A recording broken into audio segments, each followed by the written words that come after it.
and staff are excited for the public to see the changes from the implementation of our new agenda management system.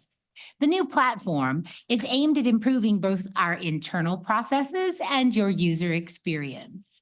Some of the changes you'll see in the chambers are different types of screens displayed, including the agenda item being discussed, the motions and votes of council, and a speaker's countdown timer to help us all stay on track during the meeting. More information on how to watch, attend, and participate, as well as agendas, minutes, and recordings, can be found on Broomfield's website at broomfield.org/council meetings.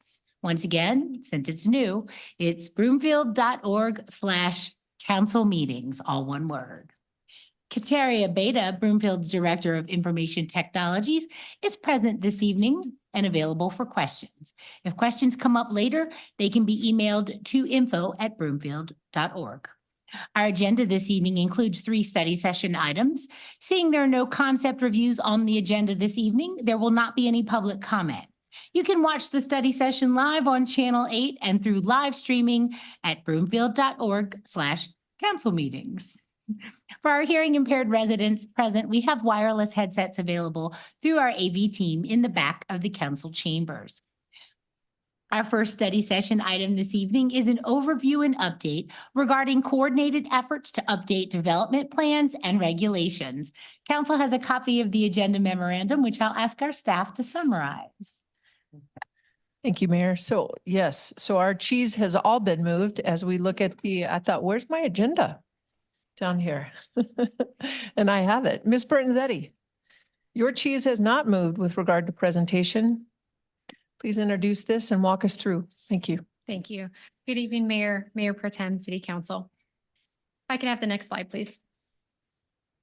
So the application, the item tonight, as was mentioned, is an overview of our planning process, which we did an initial introduction to City Council last January. So it's been about a year, and we thought it was time to revisit with City Council where we are, what we accomplished in 2023, and what we're considering as the projects for 2024 and beyond. So again, just a reminder of how we got here. There's a lot more detail in our staff memorandum, but for the sake of keeping this brief, when we thought about updating our development plans, we kept these 3 goals in mind, generally to ensure that development standards and guidelines established in the municipal code, as well as the guidelines in our area plans, are consistent with the Broomfield Comprehensive Plan and the current priorities that are established by the City Council. Second, that the development standards provide an efficient and easy to use development review process. And finally, that we modernize zoning approaches to address issues and priorities of Broomfield as we move forward. So those included infill and redevelopment, mixed use, multimodal transportation support, environmental sustainability, and inclusive design. Next slide, please. So this list here includes many of the efforts that we accomplished in 2023. This includes the repeal of the growth management ordinance, building code updates, including being one of the first communities to adopt the state model electric ready and solar ready code, amendments to Broomfield's building code to ensure that all future single family and townhome developments include fire sprinkler systems, updates to the on-site vehicle and bicycle parking requirements that included establishing parking reduction zones near transit, as well as including Broomfield's first parking maximums. There was also updates and establishing of a landscape requirements for new development that was focused on water conservation, and updates to the sign code to address legal requirements and make the code more user-friendly. So as I move in the next few slides, and I should say this is just a taste of some of the things that City Council considered over the last 12 months. These are just our big key projects. There are others as well. A lot of them are detailed in the staff memorandum. As I move into the next few slides with some of the projects that are anticipated for 2024 and 2025, it's critical that I be clear with the community that these are staff's intended timeframes for these long-range projects. But the effort is really being brought forward largely with our existing staffing capacities and resources. So staff will continue to prioritize current typical development review process processing to ensure that the community can continue to experience the same level of customer service that they have in the past. If there is an influx in development applications this year, we may have to readjust timeframes. But this is what we're anticipating based on what we know for this year. Next slide. So as you can see by the size of the font here, it's also in the staff memorandum, which is probably far easier to read. We're being very ambitious with what we think that we can start taking on in 2024. This includes starting to scope the next update to the comprehensive plan, as well as the I-25 subarea plan. These are large plans that are multi-year efforts. The initial year will include establishing what the best practices are for updating those plans, as we haven't done this in 10 years, as well as trying to establish what our robust engagement plan is going to be for both of those efforts. It also will include, our work effort will also include continued work on the parking standards, as well as the mixed-use zoning district that we introduced last year. We'll be bringing forward some of the rezonings for Broomfield-owned parks and open spaces because of the establishment of the new zoning districts last year. We're continuing to keep up with potential changes to the energy code that are expected to be published hopefully early this year, and then considering how that would impact Brimfield, and then bringing that back for future discussion. Some of the new initiatives that are on this list include starting work on the historic preservation plan, as well as a tree preservation policy or plan. On the next slide, we continue into 2025 and 2026. And of course, some of the efforts that we are beginning in 2024 will not be able to be fully completed this year. We may be beginning them, but they'll spill over into the following years. We also expect that as we start to look at the comprehensive plan update, we will need to, we may identify which of the sub-area plans, neighborhood plans, urban renewal plans may be in need of update.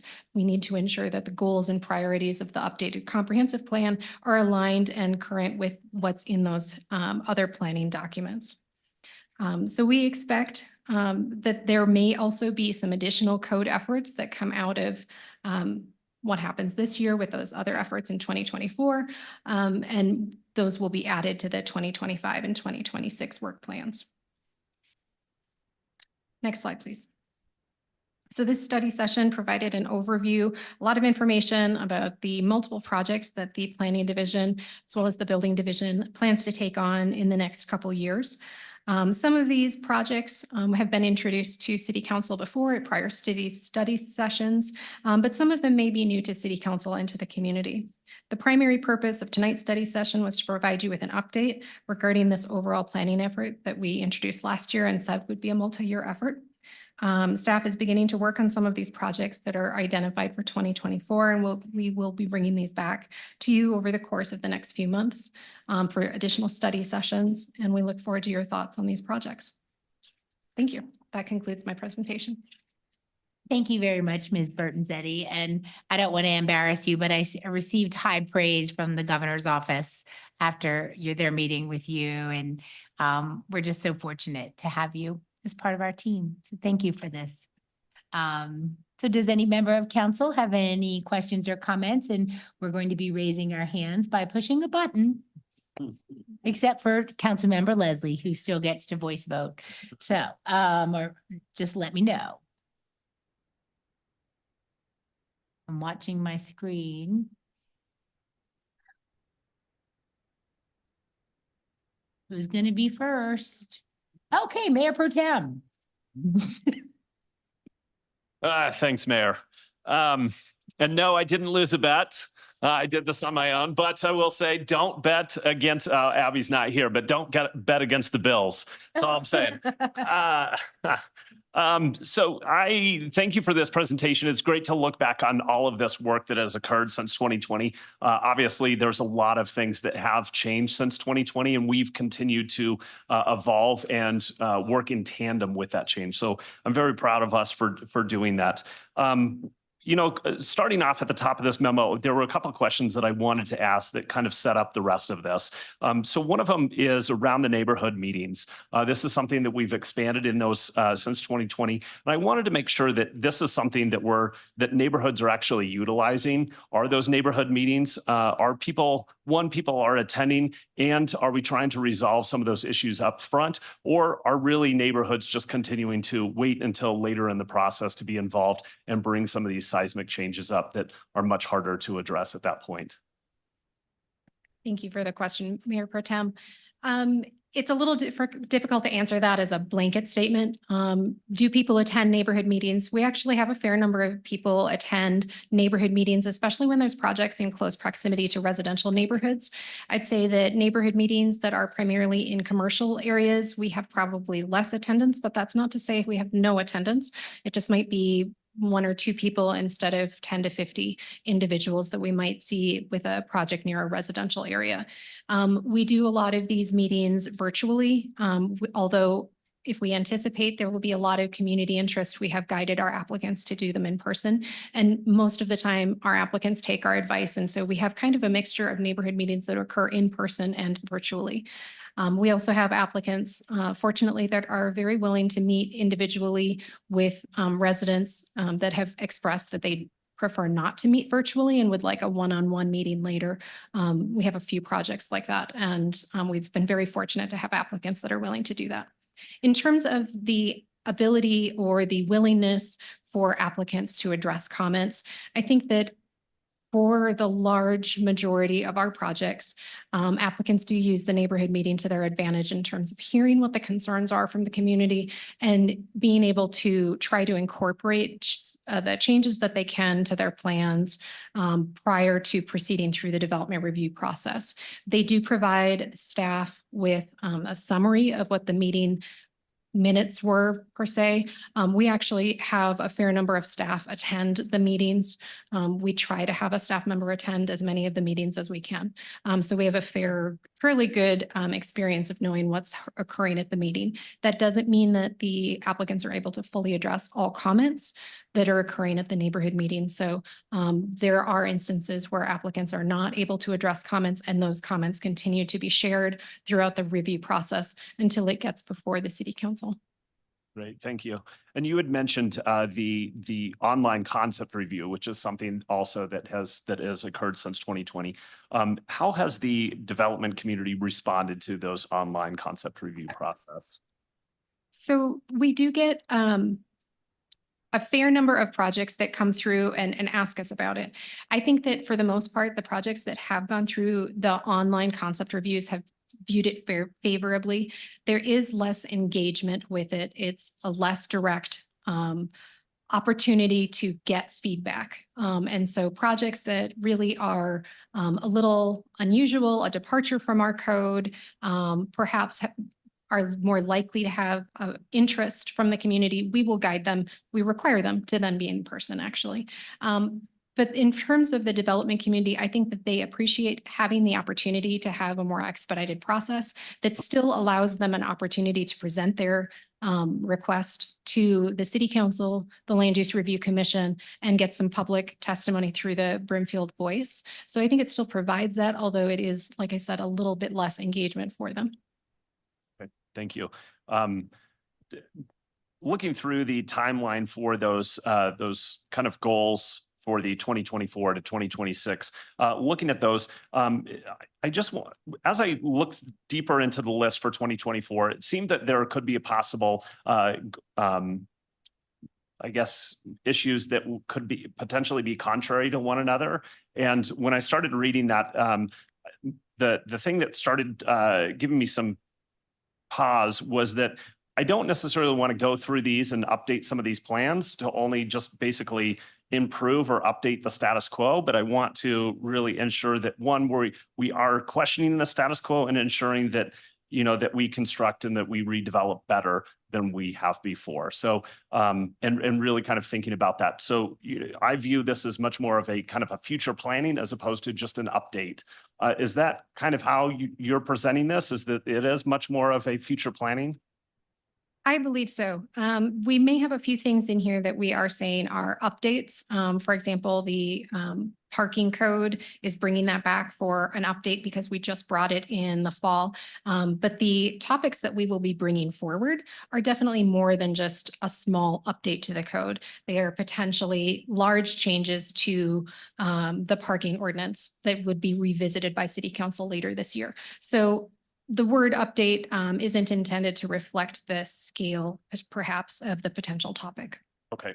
And I wanted just to point out one, when I think that I definitely support historic preservation and, but I think that when there is that historic preservation, how does that work in tandem or potentially against something like middle housing? And so how do we resolve that conflict that exists there? And so that's, I just wanted to put that one out there as an example of potential conflicts that we do run into as we continue to move through some of these items.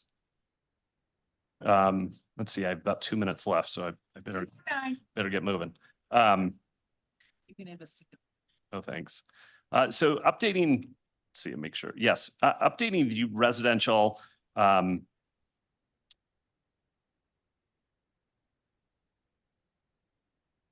updating the residential zoning district. So I'm glad that this was on here. This was kind of when I started reading the memo. I was glad to see that this was going to be coming and seeing kind of how we were going to be doing that. And I think that this is definitely one that, especially with this last legislative session, that is a hot topic in terms of looking at residential zoning and what does that mean. And so I think that I really appreciated staff's bullet points that were in there in terms of addressing middle and high density residential needs, establishing and updating regulations related to small lot, single family residential, and minimum home size in residential districts. I would like to expand that list a little bit further, looking at really kind of determining which neighborhoods are most appropriate for those zoning changes, similar to kind of what the state legislature has started to do. They're saying, instead of looking at this as a holistic system, let's kind of break this apart. And I think that it would be, I would like to see that kind of increased density and looking at what neighborhoods make the most sense for that, right? So there's access to transit and looking through some of those goals that are possible there. Looking at possibility zoning for attached homes, including duplexes, and looking at that, adding that density in there and saying, what areas are most appropriate again for those and kind of make the most sense and really kind of working through that. And then the last thing that I wanted to say is I think that this may be in our next next agenda item, but around PUDs and looking at how do we ensure that those move Broomfield forward as opposed to slowing us down. So that's all I have for now, Mayor. Thank you. Oh, just in time, 10 seconds to spare. Mayor, Very efficient. may I Next. ask a clarifying question? Yep. Absolutely. Councilmember Schaaf, when you say identifying neighborhoods that are, I don't remember the terminology, and I don't want to get into the more appropriate or less appropriate. Maybe we can have a conversation offline, but just so we're clear on what that looks like, if it's a definition, if it's parameters, before staff goes and does anything from a judgment call perspective, right? Like a measured weight. Can you just briefly talk about a little bit more about what that is? Yeah, I think I got 8 seconds, so I'll make it quick. I think that not all neighborhoods are suited for the higher density residential development because some need additional investment in infrastructure upgrades before that density can be there. So looking at overburdened roads, looking at sewer capacity, water capacity for those neighborhoods, looking at those school systems that exist there. And then, I think that one, which I think that we hear is kind of really altering the character of that neighborhood. So I think that there's some that will keep that neighborhood there, but some of them will totally, do that. But I think that there's that investment that needs to happen before a lot of that additional density can take place. Thank you. Yeah. Thank you. Next is Councilmember Lim. Okay, on your 2024 chart, where is the consideration of electric preferred as an extension of proposed of ordinance number 2216? That had a note when we passed it that staff anticipates consideration of the local amendments in early 2024 rather than prior to 2024. Thank you for the question. So at the very end of our list, we had added that the 2024 Energy Code, we anticipate will be published early this year. As that comes out, we're expecting that there will be a few different things all happening at the same time. Once we get that published information, we will evaluate and see where that falls in terms of electric ready, electric preferred, and how it compares to our existing now electric ready ordinance. Also at that same time, the state has an energy code board, which we're very fortunate that our chief building official serves on. And they will be, they've have a consultant, I think out of Oregon, that will be looking at the amendment from the 2024 Energy Code to look at what those energy savings are, the costs, and some of the impacts, as well as the greenhouse gas emissions, all sorts of different things. It's an expert group. I might be exaggerating a little. Maybe it's not greenhouse gas emissions, but it's, I know the energy savings is in there as well as the costs. They will be providing that report to the state. We will be seeking that information from them. They have another year and a half that they are looking at their next step. So it's a little bit longer time frame than we do. But we've kind of generally planned to this spring be looking at those 2024 updates. Hopefully we'll see them soon. And then we would like to bring them to ACES, let them know what we have seen in those updates. And then, yes, we had said that we would bring back to City Council potentially some updates either to the 2024 code or an interim step if that's needed. Okay, thank you. There's a note on research and consider potential electric vehicle fast charger requirements in a future year. That seems very indefinite to me. And I'm just wondering, I was there for the conversation in ACES, and it seemed to me like ACES would have been ready for a discussion of EV fast chargers in a closer time frame than in a future year. And my concern with how long in the future we're going to discuss this is based a little bit on the availability of grants and that are available right now that we would want to take advantage of them perhaps. And also it's equity for, not everybody can have one in their garage. So can you respond to that? Sure. We anticipated bringing that back. I did purposely leave it a little bit vague because I think at first we'd like to bring it back, not quite annually, but generally around the 1 to 2 year time frame, because we'd like to keep revisiting that. It is something that City Council had brought up during the EV parking requirements. So we do want to keep that fresh and be brought up again to ACES, but I don't know if it would be exactly annually or every 18 months. But generally 1 to 2 years, we would revisit that, continue to have staff see what is the current best practice at that time, update our research. And then when we believe that there's information pointing to it being the appropriate time, we would bring that back for City Council's consideration. Okay. And then I just thought I'd throw out too, instead of a requirement, if somehow we were to do an incentive instead of a requirement too. So that's what I was thinking about. Thank you. In the WUI code, the WUI code is marked in 2025 to explore potential applicability of the WUI code to Broomfield.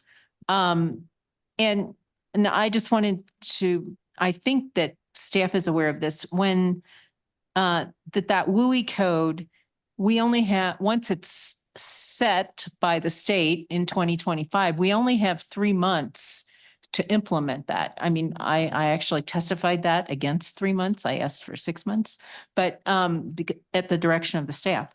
But it ended up, we only have 3 months. So whatever we do, when that code comes forward, if it applies to Broomfield, we have to be ready to move quickly on that. Thank you. Because we have to move so quickly, although we're not active participants with the WUI code, we do have a staff member who is listening in on the meetings and keeping track of it so that we can be ahead of the curve in terms of knowledge and awareness of what is coming out of that group, because you are correct that we will have to move swiftly when they have their final draft. I was glad to see the construction waste management considerations being looked at by staff. And I understood that there was a note that it was independent of the conversation about the First Bank Center, but that staff did see the value. It seems to me that as we get more into infill development, and that might become even more important, that we have deconstruction and historic preservation is in place, as Councilmember Schaaf was referring to. The I-25 area subplan that's on the agenda, do you have we had any inquiries about east of I-25? A few years ago, council had a kind of a wild inquiry that was kind of like the Jetsons development. But have we had any serious inquiries about east of I-25?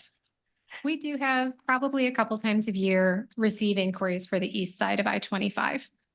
Okay, so is that what's propelling this forward? Not really. There is an interest in developing the area east of I-25, but there are some limitations in terms of our need to provide services to that area. Significant infrastructure costs for sanitary sewer and water services, as well as the infrastructure for the roads. So knowing all of that, we need to have a good plan in place for what types of land uses do we believe are appropriate for Brimfield, as well as what can support those infrastructure costs. So we really want to take a close look at that area.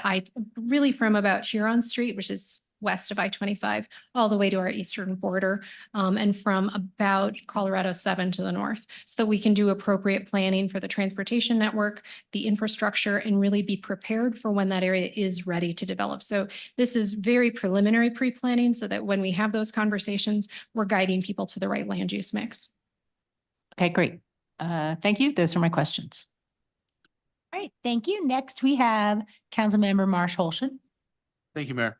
I just want to echo Councilmember Lim's question and comment related to the strengthened amendments on the electrification.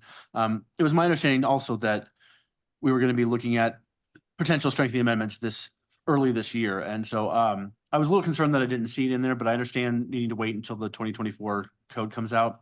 But I'd like to put my input that I do want to move forward with strengthening amendments as quickly as we can. It makes sense, feasible for that. One question I have is on the transportation plan along with the comprehensive plan. Does that encompass the transit needs assessment that we're doing, or is that separate? That is separate. And if I could piggyback a little bit on the prior comment, just because when we did bring forward the energy code, we had anticipated taking a look at the 2024 IECC, and at that time, we were already anticipating they would be a little later than usual with getting that published. So I think ACES really directed us to try and have that ready by the end of 2023. And we had asked for some additional time because we anticipated that that would be a late publication. And indeed it has been. We still don't have it, and we're already into 2024. So I think that's where the expectation that we would have it is really the direction we had gotten from ACES. But unfortunately, we really want to wait for that 2024 publication in order to make that analysis and bring forward a comprehensive look at what that would entail. Right, that makes sense. Thank you. So on the transportation plan and so the transit needs assessment we've done, my understanding was sometime in next year, 25.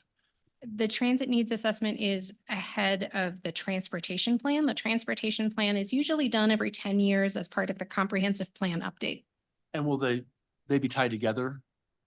Is that at the I anticipation? wouldn't say that they are tied together, but they are definitely interrelated. And then one other question on the, I mean, I understand the I-25 sub-area plan update. Are we gonna be doing updates to any of the other sub-area plans, like, for example, 120th, which is, my ward, so. kind of like- The quick answer is yes. We really anticipate needing to update a number of our plans. And do we have a timeline on the other sub-area plans? No, although 120th is probably the one I think is the next highest priority after I-25. And I have other comments related to the density issue, but that is our next study session item, so. And that's it. Thank you, Mayor. All right, thank you. Any other questions? Councilmember Anderson? I've got way too much stuff up here. Okay, thank you. I just have a couple questions, mostly focused on the comprehensive plan update. And so as we look at all these updates are kind of related to the comprehensive plan, and then yet we're updating the comprehensive plan, so it's kind of like this circular process. So, and it's the goals and visions, and it's kind of where we as a city are going right now. I'm just curious about that process. Like, do we have who is going to be updating that? Is there a citizen group that gets involved with that, as well as, if you just talk a little bit about what that will look like, that'd be great. So we are at the very beginning of what we're calling the scoping phase of the comprehensive plan and transportation plan update. And we're taking an entire year. We have an outside consultant that we're bringing in because this is very important work, and it informs all of the rest of not just the development processes in Broomfield, but other aspects of Broomfield. So the comprehensive plan is a critically important document, and it does require a very robust engagement process. In the past, the comprehensive plan has an appointed committee that is citizen-led that has guided that process in the past. I don't want to commit that that is the process we will bring forward, because we are, like I said, looking at the engagement plan and want to come up with the best plan to move this forward. So the plan is to scope that, find the best practices, do the research, engagement experts, having these, people who do this regularly around the country, inform us and help us to establish that. And then it will be back to City Council later this year, probably a fall study session to present what that would be before moving forward with the actual steps of updating the comprehensive plan. Okay, thank you. And that's really all the questions I have, and I'll just share that I appreciate these, all this, pretty much every comment that's been made so far in council, and just want to also second that, the comment on the DC fast chargers, and just thinking about how many we currently have in Broomfield. I don't know, do we even have, maybe we have one down at the Flatirons Mall. There's one in Lafayette, so they're pretty few and far between. They're critical for EVs coming through regionally, coming through for that quick 30-minute charge. So I would, if we're not quite ready to put in the code, but the incentives will be really, really helpful, especially if we get one in baseline. We'll keep plugging for it there, but we could definitely use a little bit of help on moving that forward. This might not be the right place for it, but and thank you for this comprehensive overview. As always, very good. Thank you. All right, thank you. Any other questions or comments from council? Not seeing any. All right, well, thank you very much. Looks like we have a lot of work ahead of us, and I'm excited about it. Thank you, Ms. Burton-Zetti. Our next study session item this evening is a request for direction related to residential code updates. Council has a copy of the agenda memorandum, and I'll ask our staff to begin our discussion. Part two, Mrs. Burton-Zetti. Thank you. Good evening, Mayor Pro Tem, again, City Council. This is a little bit longer presentation, so I hope you'll bear with me a little bit because I wanted to be able to cover a number of things with this presentation. Remember, if I could have the next slide, please. So again, this discussion really is building on our last discussion, which really built on last year's January study session, where we introduced this whole concept of updating development standards. So This, one of the goals that was identified way back in January of last year, as part of this effort, was ensuring that Brimfield zoning code development standards and guidelines are consistent with Brimfield's comprehensive plan and our priorities. So this study session item tonight specifically is to present to City Council several opportunities to allow construction of diverse housing types and support for more income-aligned residential development through Brimfield's development requirements. The study session is intended to provide an opportunity for discussion and for staff to receive direction from council prior to staff bringing forward separate study session items on any directed topics. Next slide, please. So a quick overview, Brimfield zoning ordinance was originally adopted back in 1973, and that ordinance established a combination of Euclidean zoning and planned unit development districts. So this is R1, R2, R3 districts, as well as planned unit development districts, which are more customized zoning districts. We use them really a lot throughout the city in order to provide more density, mixed use projects, and really have more creativity in the design and trying to establish more compatibility amongst its uses. PUDs are less rigid than for example, an R1 or R2 district, but it does require a lot longer process with public hearings and various steps, including concept reviews, planned unit development plans, and site development plans. Next slide, please. So when this zoning ordinance was first created, the social and economic conditions within Brimfield and across the country were really different than what they are today. At that time, low-density single-family development was the primary living condition and was financially feasible for many Americans. Many of these single-family neighborhoods have since become unaffordable and exclusionary to many of the potential residents. Across the country, the state, communities are considering updates to residential development standards to incentivize sustainable growth and development patterns, as well as to provide affordable housing options.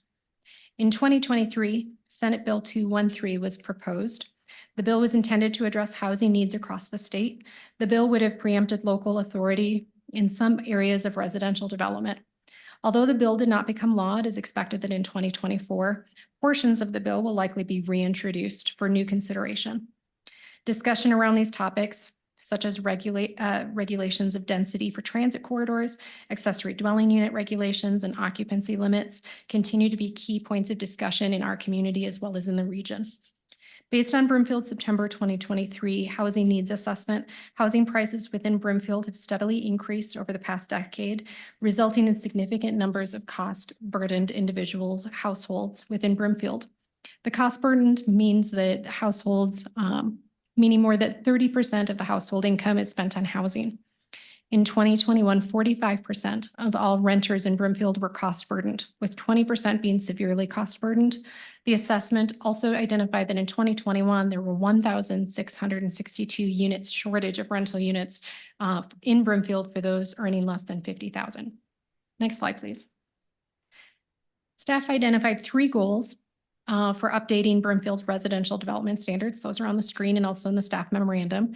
These goals were based on Brimfield's comprehensive plan, the housing needs assessment, city and council and community priorities, best practices identified by the Colorado Department of Local Affairs, and research staff compiled into the growing national trends in residential development.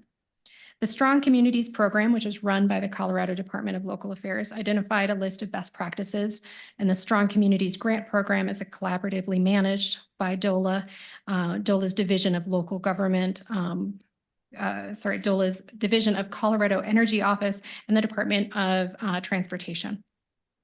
The following 3 goals on the screen, they are to provide more income-aligned housing, specifically deed restricted, provide more opportunities for a variety of housing types, especially in relation to middle housing options, and increasing density and housing options to support transit. And that could be both current transit services as well as where we anticipate transit services in the future. Next slide, please. So once we had established those 3 overarching goals, we worked to determine what options may be available within Brimfield for City Council to consider. It's important to note that while we have begun research into these topics that are identified on the screen, additional research and evaluation would be needed prior to really beginning the important conversations and engagement with the Brimfield community around these topics. Furthermore, I should say that staff is not suggesting that these are the only options that could be considered to address residential development standard updates. We wanted to provide a clear menu of options, which we have in the memo, but we acknowledge that there's many ways that communities can implement residential development updates to address these topics. So the 4 options that were identified to address middle housing, there were 4 for middle housing, 3 for addressing income aligned housing, and 1 for addressing the options near transit. It should also be noted that staff is continuing to work on the potential new zoning district for mixed use and transit oriented development areas within Brimfield. That's a separate study session. You had one in about mid 2023. We'll be bringing it back based on conversation that we had last year. So that creation of the new district is also a way that could be supportive of new residential along a transit area. So, but it's not identified here since we're already working on it. Next slide, please. So I'm going to try to be brief and walk through each of these big 8 topics for this evening. So the first is allowing moderate increases within R1 residential districts. The low density residential districts currently allow only construction of single family homes, as well as there's a few other uses like churches, schools. But in terms of residential development within a neighborhood, it really is 1 dwelling unit per lot, as well as an ADU, meeting the ADU standards for Brimfield. Moderate increases to that density could include increases to allow up to 2 units per lot, like paired homes, or it could be 3 or 4 plexes within residential areas. There may be areas where allowing additional density could be appropriate or may be inappropriate, or may require additional design standards. One of the examples that we provided in the memorandum was Brimfield's First Filing neighborhood, which also already has a neighborhood overlay and has historic structures within the neighborhood. It would be important potentially to identify that area as not being one of the more key areas for densification, as it would be inconsistent with the overlay. Next slide, please. So the second would be updating the R3 and R5 districts. These are medium and high density residential districts within Brimfield. The land use standards for these districts, so I'm talking setbacks, area requirements, density, the height restrictions are really inconsistent with modern standards for medium high density residential. And that's really why you don't see a lot of development in Brimfield on R3 and R5 districts. Instead, you see those being brought forward on customized planned unit development districts. Brimfield could revisit the standards that are in R3 and R5 districts to create more opportunity to utilize those zone districts and allow for future development on those parcels. Next slide, please. Third would be to reduce or eliminate lots size and home size requirements. The code currently outlines minimum lot sizes within residential districts. Reducing or eliminating these requirements can allow for the creation of additional residential lots within existing subdivisions. In many of the newer development areas of Brimfield, the residential lots are much smaller than what we typically require in R1 districts. An example would be the Baseline community. So this has been developed in Brimfield, smaller lot, single family. The code also currently outlines minimum home floor area requirements. For example, the minimum floor area in an R1 district home is 950 square feet.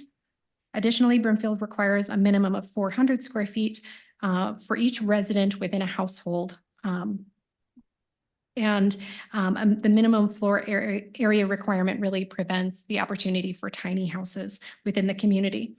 Many of the communities are looking at, I should say, in the region and nationally, are looking at removing their minimum floor area requirements and the minimum square footage requirements per residence, because it does provide the opportunity for tiny houses. And many are considering specifically removing the floor area per resident requirements, since those requirements are very difficult to enforce. Next slide, please. The fourth option I'll go over is permitting residential subdivisions without direct street access. So this isn't to say that the houses wouldn't have a way to access the street. It would just be done through an easement or through a tract with a driveway on it or a shared access way. We have many neighborhoods in Brimfield that are developed with this type of street pattern and development pattern. It's just that they are done through PUD districts that ask for a variance from this code requirement. So developments of this style would be reviewed for all public safety and to ensure that they meet requirements. But this would be a way that allows more creativity and opportunities for development within other areas of Brimfield that perhaps are not a PUD. Next slide, please. The fifth topic is providing density and height bonuses for income-aligned housing. So the construction of income-aligned housing units can be supported by allowing taller and denser developments. Income-aligned projects often need to meet certain density requirements to be competitive for funding mechanisms. The code as written includes limitations that make income-aligned housing uses most achievable in our PUD districts, kind of a theme. Adding additional time and cost to those development projects because they have to go through a concept review as well as draft PUD plans and site development plans as part of that process. Allowing the density and height increases could occur through the site development plan or PUD processes. So it's not to say that we have to do away with our PUDs, but to provide a more clear opportunity for income-aligned housing to request such. And this could provide also a mechanism for developers to potentially add units in Brimfield's approved locations if those additional units help to develop more income-aligned housing in key areas. Next slide, please. A sixth option is expedited process for income-aligned housing. As previously discussed, one of the biggest challenges for developing residential is the fact that there are time and costs as well as uncertainty in our development review process as it's currently done. And this is just generally a flow chart of how the development review process in Brimfield works. Communities throughout Colorado will be revisiting the requirements around development review for income-aligned housing based on the requirements for a 90-day review process necessary to be implemented by November of 2026 in order to qualify for funding available through Prop 123. Brimfield values input from the community during the development review process. If directed to consider modifications to the development review process, it's important to note that we would explore alternative options for engagement and get specific feedback from our community regarding options for expediting that process. But we understand to be able to achieve the 90-day timeframe, it is likely we would need to make some changes to the process for income-aligned projects. Next slide, please. So seventh, the Brimfield Municipal Code currently does not allow tiny homes on wheels to be utilized as single-family residences or as accessory dwelling units. So these types of residents do offer a more affordable opportunity for those that may not desire a larger single-family home or may like to move in one of these units into their backyard for an accessory dwelling unit. If so directed, staff would look at ways to structure an ordinance to allow tiny homes to remain on wheels and be placed on the property as an accessory or principal residence to alleviate some of that financial strain that comes with having to place it on a foundation. Next slide, please. Finally, in terms of identified options for this evening, again, not to say that these are your only options, but just tried to provide a wide range of a menu of choices for discussion this evening in terms of this evening, adding density to areas served by transit. So this can help support transit ridership, both for existing areas that are served by transit already, as well as areas that we're planning to or hoping to achieve transit services in the future. Utilizing overlay zoning or other tools, Brimfield can allow increases in residential districts in key locations. So next slide. Public outreach may differ considerably based on the direction that we get this evening and which options are chosen. Generally, we would likely have Brimfield voice pages, open houses, neighborhood meetings, and then of course there would also be public hearings and meetings with advisory groups that may be applicable to the various different options that could be directed this evening. Any proposed ordinance would have, as I mentioned, public hearings with the city council as well as probably an additional study session to dive into the details and options for each of the proposed topics. So the final slide is really hard to read on the screen again. Sorry, this is also in your memorandum. And it's not in the order that I provided the update this evening, which I walked through by topic area. This is ordered by level of effort. We tried to provide a level of effort that provided some guidance to account for time, for the depth of research, the number of options that might have to be considered under that topic, the coordination that would be necessitated for stakeholders interested in that area, and the anticipated level of public engagement needed. So that's the way this table is structured, and they are numbered 1 through 9 to help with the discussion.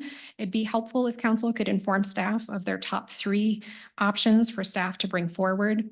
That'll allow us to fully analyze the potential impacts, research those best practices, select the best opportunity, do the public engagement, and bring it back for consideration. So this evening, we are looking to see, as I mentioned, top 3, and you're welcome to utilize the numbering, hopefully on this slide, since then we're using the same numbering categories. And that concludes my presentation. Thank you, Ms. Burton-Detty, and thank you for the easy slide to track the feedback. So we will go to council feedback now, starting with Councilmember Ward. Thank you, Mayor. So I just have a couple questions, Ms. Burton-Detty. Can you just kind of go over real quick the density bonus? I know you referenced that for certain income aligned projects, it's easier for them to be more competitive, getting tax credits and whatnot when they're denser. But as a bonus, are we looking at investing city money to help those projects that do meet a density threshold? Thank you for the opportunity to clarify that. No, with that option here as we have it framed would be that there would be some type of an overlay or an opportunity for income aligned housing projects to ask for or seek additional units beyond what otherwise they would have been allowed under their zoning category. So that could be above the PUD threshold or above an R3 threshold, but in no way were we committing Brimfield funds to allow them to achieve that. That would have to be a separate process outside of zoning. Okay, thank you. Do we think that just having that overlay is going to be enough of an incentive for even 1 or 2 more developers to really try and bring in those units? It's a tough one for me to answer. But in general, the idea behind it is that some of our PUD districts or an R3 district may only allow a project a certain threshold of a number of units. And in order to make the project pencil financially, they need to be able to make that work. And it could be that for some projects, adding an additional 50 units on top of their anticipated number of units could help them financially make that work. But you're right, for some projects that it just might not work in that way since it may kick them into a different type of construction. Okay, thank you. That definitely clarifies it. Can you just really quickly, for I think council and the community's sake, give us just quick examples of what qualifies as R1, 2, 3, 4, and 5, so that way we understand what, I mean, we know what R1 looks like. That's most of Brimfield. But what does R2 through R5 really look like? Do we have examples of those in Brimfield? I'm going to look to my team because I've got a bunch of them here tonight that we're really eager to hear all the comments. I've also got a few listening online. So I think you pretty much have the entire planning team this evening. But I'm going to say maybe the Lockamora, Brimfield first filing neighborhood is a good example of R1. I'm thinking Red Leaf's kind of clustered area, and maybe some of the townhomes over on the west side of 287 could be an example of the R3. R5 would be the apartment projects on Sheridan, just to the southwest of Brimfield Commons. I think that might be, I think those are R5. I'm kind of looking at Lynn, Brandon. Thank you. Brandon just reminded me, Academy Place on 120th that was just completed was an R5 development. So that was done under the R5 standards. Okay. And then what's an example of a community we have here in Brimfield that is doesn't have direct street access. I know you mentioned that can be put in with a PUD. Do we have any examples of those? The Redleaf, the clustered community to the east side of Redleaf, where there's a shared driveway between the 5 units, or among the 5 units, I should say, that would be one example. Okay, perfect. Thank you. I'm not sure I can pick 3, to be honest, so I'm not going to pick 3. I would completely support the allowing for increased density in R1 residential areas, particularly up to the fourplexes. I do disagree with the notion that there are some neighborhoods that are not or shouldn't have any increased densities. I think that is just not true in my opinion. You had mentioned, another question did come up. You had mentioned the overlay that currently exists in first filing. Is that something city council itself just takes on, or does let's say a homeowner in first filing have to come forward with a request to increase to a duplex or a triplex or whatever the case may be? Can you kind of walk us through what that process looks like? Sure, council member. So there is there's a neighborhood plan for first filing, and then there is a zoning overlay for that neighborhood. And it provides some additional protection as the area would be redeveloped or reinvested in to ensure that any expansions to the existing homes are consistent in the character to its neighboring homes. And so those standards are included in our municipal code and were put in place through a public process.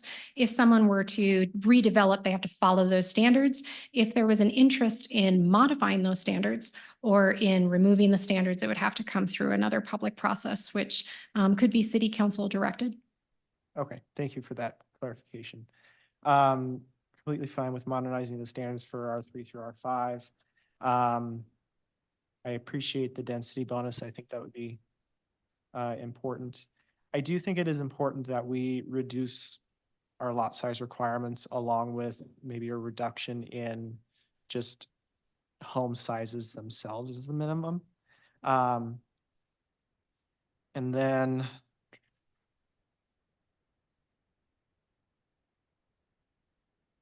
totally. Kaufman, did you need to interject? I'm sorry. Just as Councilmember Ward is making his way through these, I know how difficult, I know that we want an option 10, which is all of the above.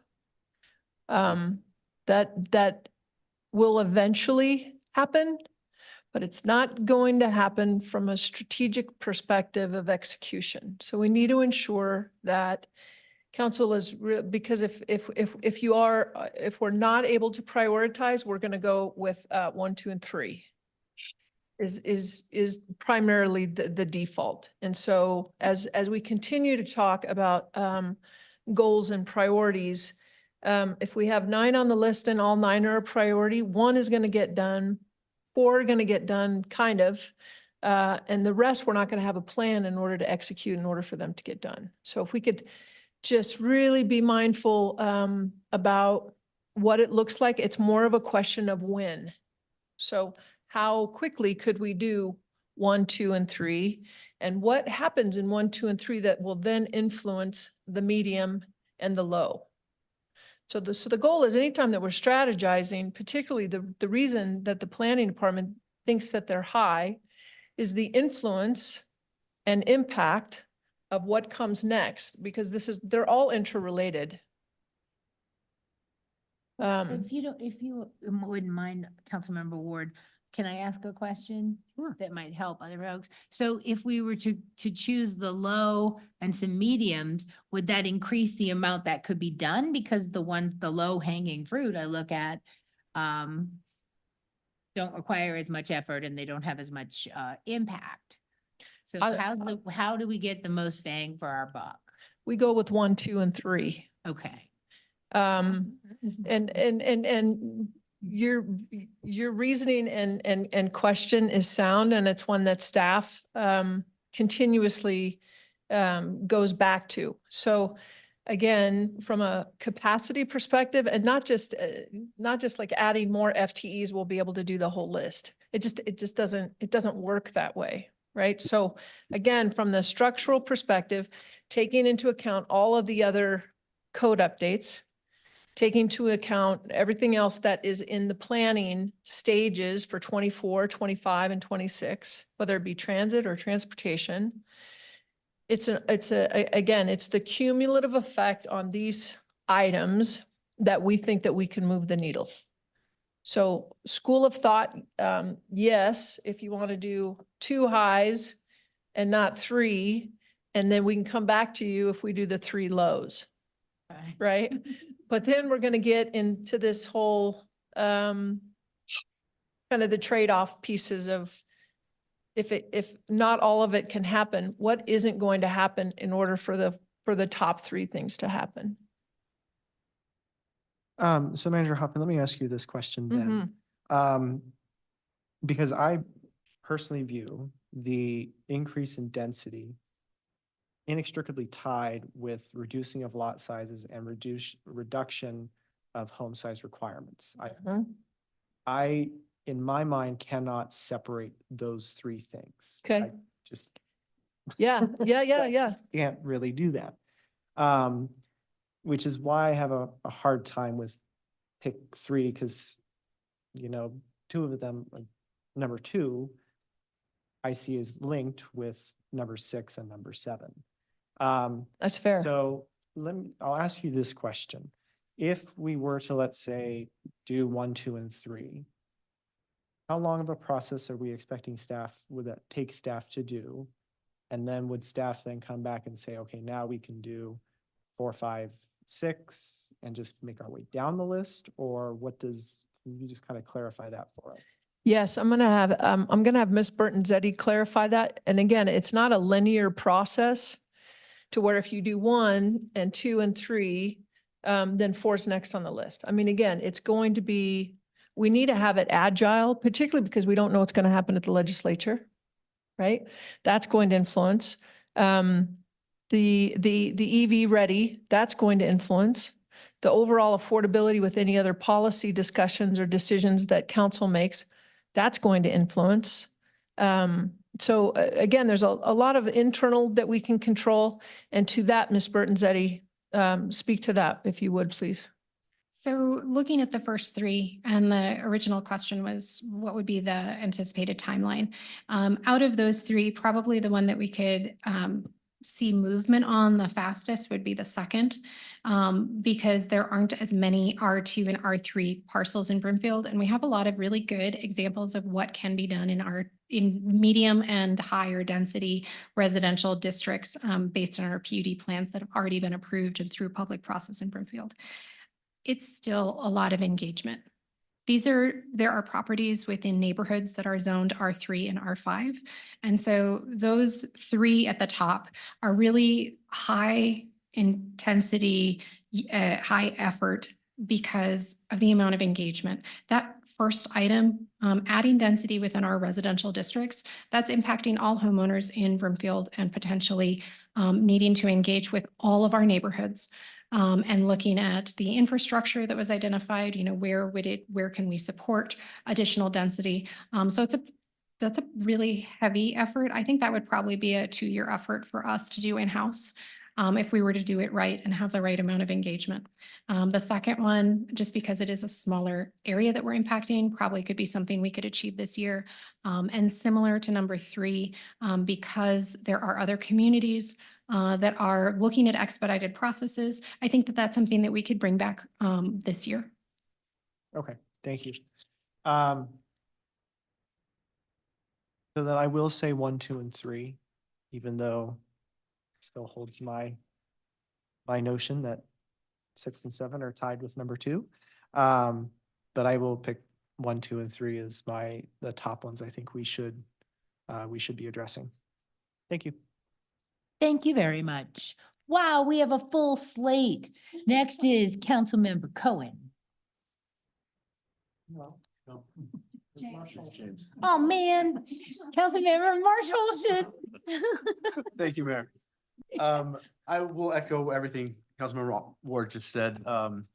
Couple questions. On the infrastructure that, we know that some of our residential neighborhoods don't have the infrastructure necessary to support larger density. who pays for that infrastructure cost when we upzone? If we're allowing more density, does the developer, does somebody who wants to come in and build the fourplex, do they have to pay for the increased infrastructure cost, the sewer lines, for example, or how does that work? Can say that under current development standards and the way that we do business in Broomfield, it would be the developer that is coming in. However, if it is of an interest to the city council to plan for infrastructure upgrades, that would have to be done through our capital improvements and looking at infrastructure costs and long-term planning of our infrastructure. So looking at our water master plan, our sewer and infrastructure master planning, and taking into consideration the costs that could be incurred with that. Okay. And then on the question on what Councilmember Ward had just said, since the lot size and the home sizes are so tied with R1 zoning anyway, why can't those be done at the same time in conjunction with each other?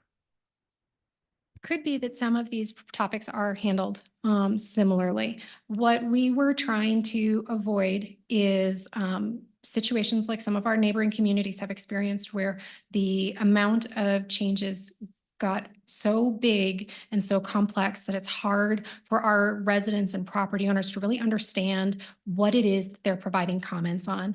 And so we believed it was appropriate to slice it into smaller pieces so that we could have individual conversations with our community about each of these topics and have them considered individually, but they are interrelated and there could be some that really do naturally combine. Okay, that makes sense. Thank you. Because I looked at the list and I was like, yeah, all of the above. That's I believe that, I've said it before from up here, the single family home explosion that we had back in the 50s and 60s is terrible for sustainability, for health, for everything else. We need the density. I understand Councilmember or Mayor Pro Tem's comment earlier about certain neighborhoods. I don't necessarily agree. But we do need to look at transportation and transit. And so if I have to pick 2 or 3, I would go with 1, 2, and 3 also. Number 1 gives me the most pause. I support it completely. But I do know that's going to be the biggest lift from a public engagement standpoint. We all see the emails we get on any development that infill development comes forward, with some concerns that are legitimate, traffic and things like that, and some concerns that are just not legitimate, that the low income people are going to ruin their home values type of thing. That's just frankly a not in my backyard type of mentality that I don't think is what we need in Broomfield. But I do think that it is, regardless of whether or not we should do it, which I think we should, it is going to take the most public engagement. So I do understand that one. So yeah, 1, 2, and 3 would be my top 3 choices. To do all of them, what is the timeline? Are we talking 5 years, 10 years? What's it look like? If we do 1, 2, and 3, and then we come back and are we talking like a 5-year plan or? I'm gonna answer for Ms. Burton-Zetti, because she's much more accommodating than I am. It's hard to tell. It's just hard to tell. So if we, and again, as Ms. Burton-Zetti said, we are learning from the mistakes that have been made in surrounding communities that we read about in the newspaper pretty consistently.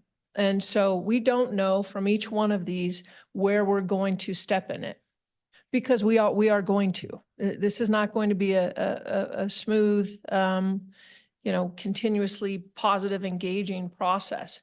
This is really a paradigm shift for a bedroom community that is moving towards density and what that looks like. And we've all been on the receiving end of infill.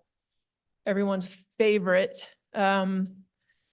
most difficult, highest feedback. So it's hard to determine, and I don't want to lock it in, Councilmember Marsh-Holsham, because I don't want any of us to have unrealistic expectations or managing what the process looks like on the front end. Know that we are committed to all 9 of these. In order for us to have a paradigm shift, we're going to have all 9 of these to varying degrees. The speed with which they get done, again, it depends on the external forces and the internal. Thank you.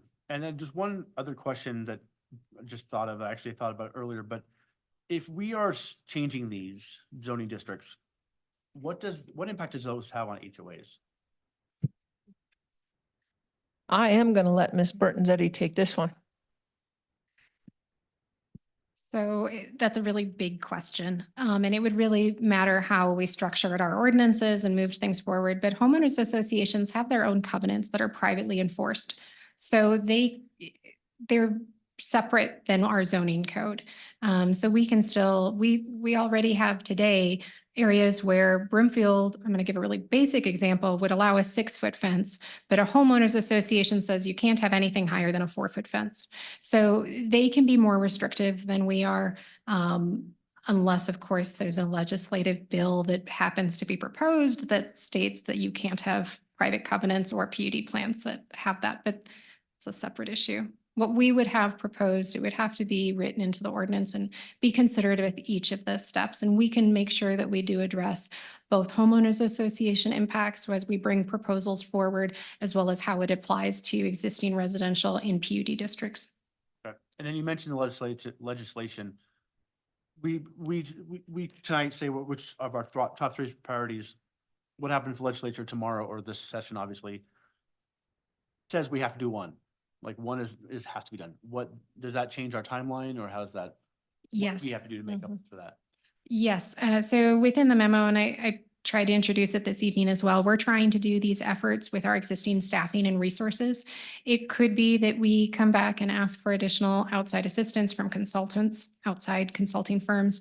But realistically, my plan as I follow the potential bills would be to readjust and just continue to engage with council and let you know how we're shifting our workload in order to address what we might have to prioritize based on what comes forward with this session. Thank you. Yeah, 1, 2, and 3 would be my top 3. So, thank you, Mayor. All right, thank you. Quick question, because I keep hearing this lingo. What is a density bonus? Who gives the bonus? What do they get? So a density bonus can be a lot of things, which is, we don't have all the details this evening to provide specific examples. But in terms of what we're talking about this evening, it could be that, let's say someone in a particular neighborhood or a project really would only be allowed to have 15 dwelling units per acre.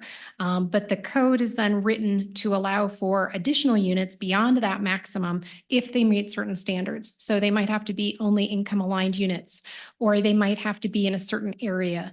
So they have to meet certain standards and then they get additional beyond what they would have otherwise approved. Thank you. All right, next up, Councilmember Cohen. Thank you, Mayor. The Manager Hoffman's sort of clarified my question, but I want to go at it another approach. You've organized this chart in terms of effort from staff and time it would take, but I'm really curious what would have the most, could we organize it in terms of impact? And what I mean by that is, correct me if I'm wrong, I don't think there's a huge demand for more dense R1 single family neighborhoods as opposed to demand for expedited affordable housing. If we, for instance, pick 3 that were mostly focused on speeding up development of income aligned housing, might have a much more significant impact quicker than going through what would be a very difficult conversation about number 1. That would take a long time and I think would generate a lot of opposition.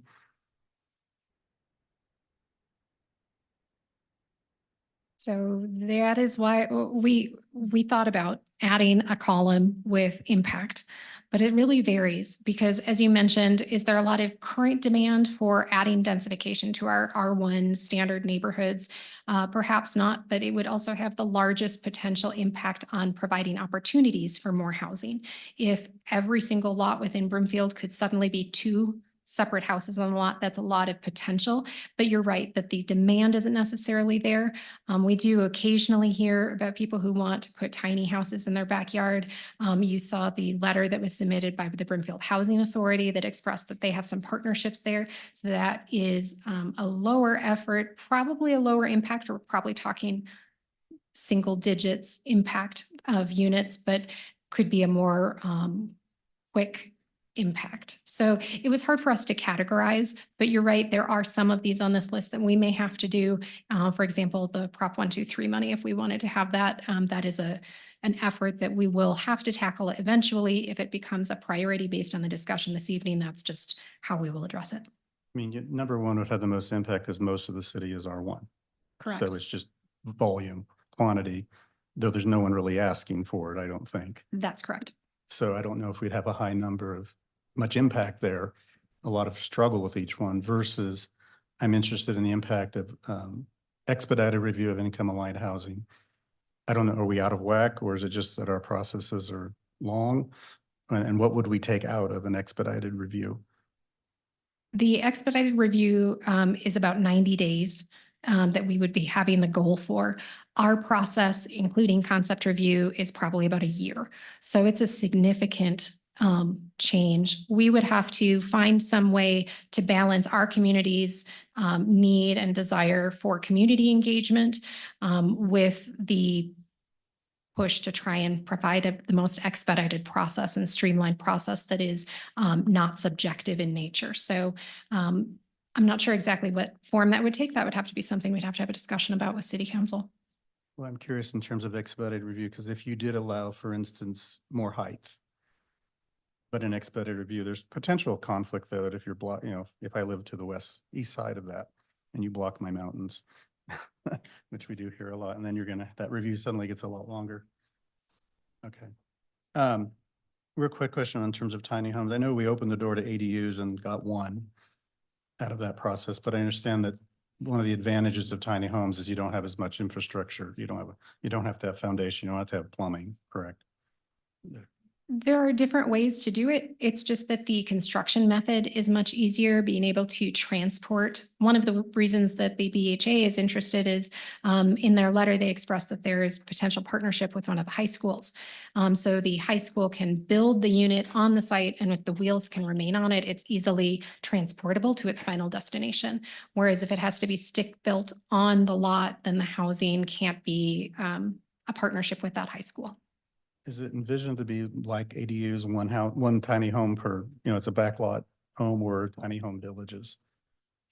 The way that this was proposed this evening and this menu was more of the replacement of a tiny home for an ADU or for a primary. But we really were not getting into like a tiny home village with multiple units per lot, but that could be something that would be considered through a different mechanism. That really is probably a good use of a PUD plan. Very unique situation. Okay. All right. I'm not quite ready to give my 1, 2, 3s because I can come back to that. I do have serious concern that number one is just not going to result in much, a lot of effort without much impact versus what we really need is income aligned housing. And so I'm trying to look at what 3 would make the most impact to give us that as much in income aligned housing as possible more quickly and tackle number 1 sometime when we don't have quite the demand for that. But that's where I'm at now. Thank you, Mayor. Thank you. Next is, wait, wasn't it you next? Oh, okay. See, that's what it was. I was thinking the speaker was 1, so I was going to 2. Correction, Mayor Pro Tem. Thank you, Mayor. So I just wanted to clarify. So I think that, when we're looking at certain neighborhoods, I think that certain neighborhoods already have a higher density. I used to live in the McKay townhomes, and those are 6-plex townhomes. So, looking at that, could that be a higher density in that neighborhood than what it is already now? I don't know. Maybe not, but there may be some R1 single family housing that I would think that could be a higher density than they are currently now. So I think that I just wanted to clarify that for my council members.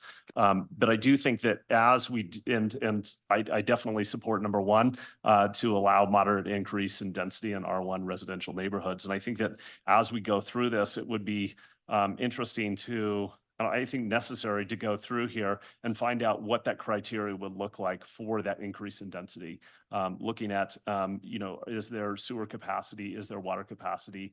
What are the kind of status of those roads that are there, what is the school systems, and looking at what kind of investment is going to be made in different neighborhoods in order to really do this. And so that we do it in a systematic way that increases the density within the R1 residential neighborhoods without putting a strain on the city resources or doing this and then not having the capacity there and end up having a crisis on our hands when we don't have the sewer, for instance, the sewer capacity, and all of a sudden now we have to redistribute resources to tackle that crisis as opposed to doing it in a thoughtful way. So that, I guess I would hope that we would do something like that, kind of more of in a system. I definitely support number 2, the modernized standards for R3 and R5 districts. My question with that is, if we go through that process, is that going to limit the amount of developments that would typically go through that PUD process? Or are we going to end up just with a PUD process because that's typically where those R3 and R5 districts go? Thank you for the opportunity to clarify that, because that is a key point, is that this development within an R1, 2, 3, 5 district or in a state district doesn't go through a public hearing process. Similar to Academy Place, they are able to meet the zoning requirements and go right to permitting. So permitting through engineering and our building division for life safety issues. If we were to look at the R3 and R5 districts, depending on how much change is being proposed to those districts, we can also look at some type of more of a development process, whether that's neighborhood meetings, whether that's a concept review, or a full site development plan for those projects would be something that City Council would have to weigh when they're looking at it. I will say, if the goal is to try and provide opportunities for an expedited process on those parcels, it would not be then adopting the same PUD standards for them. But we can look at something that's somewhere between going right to permits and then a full PUD with concept reviews and year-long process. Okay. All right. Then I definitely would stick with number 2 then. And then I think that 3 makes a lot of sense. The expedited review for income aligned housing. I think that typically, from what we've seen, goes hand in hand with the increased density in transit area and transit oriented development. So I think it ties into that number 4. But I also think that it ties within that R3 and R5 district. So I think that makes a lot of sense to do. So thank you, Mayor. Oh, thank you. Next is Councilmember Henkel. Thank you. It's kind of cool. I know I'm next. So, hey, check that out. Thank you so much for all of this information. It really shows that staff is really taking a deep dive into not only are we going to improve our systems, but we're going to improve our planning and when we're listening to what people need, not only in Broomfield, but in the region. And I feel like this is a huge conversation. I also think too that we have to learn from others and what works for them, what didn't work for them as well. I have a few questions, and I do have 3 priorities. I did land on 3, even though I do like all of them, maybe except for number 1. But the infrastructure, kind of go back to Councilmember Marsh-Holshin. I saw that, Councilmember Ward.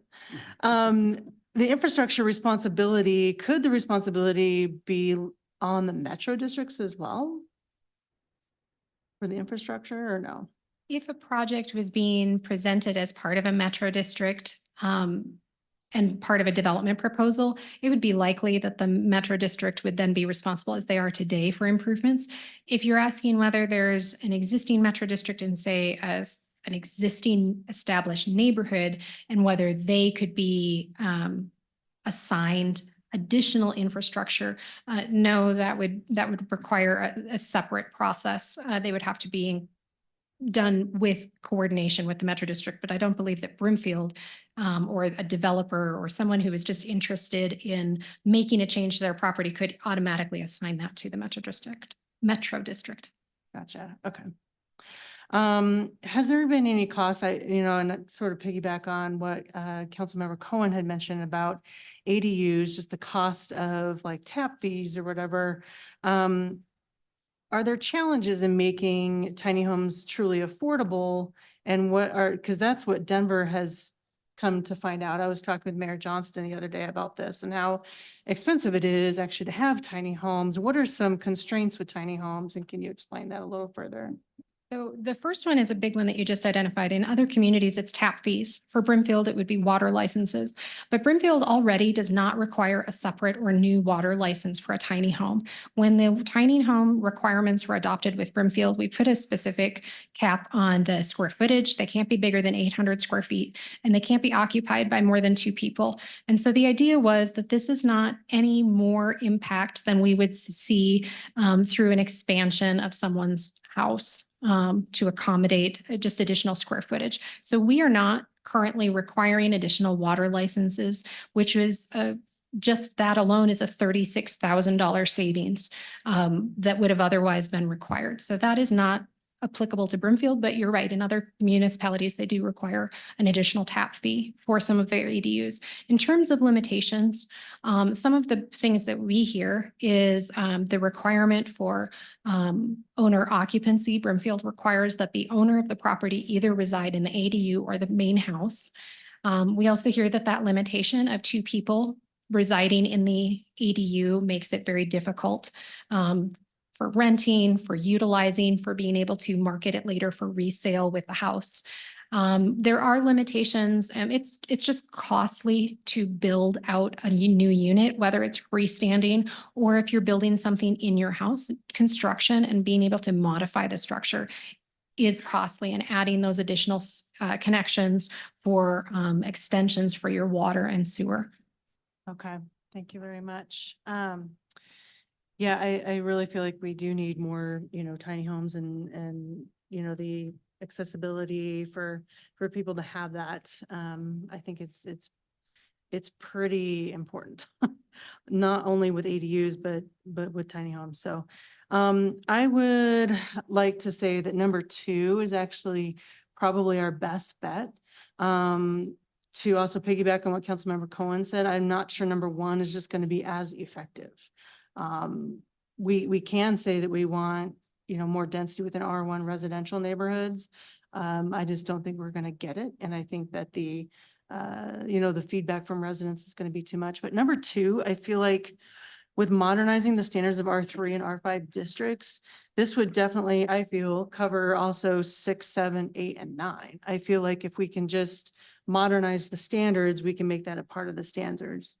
Number 3, I do think that we need an expedited review for income aligned housing. This also is probably covered under Prop 123 because they require 90 to 120 days. Is that correct? Okay.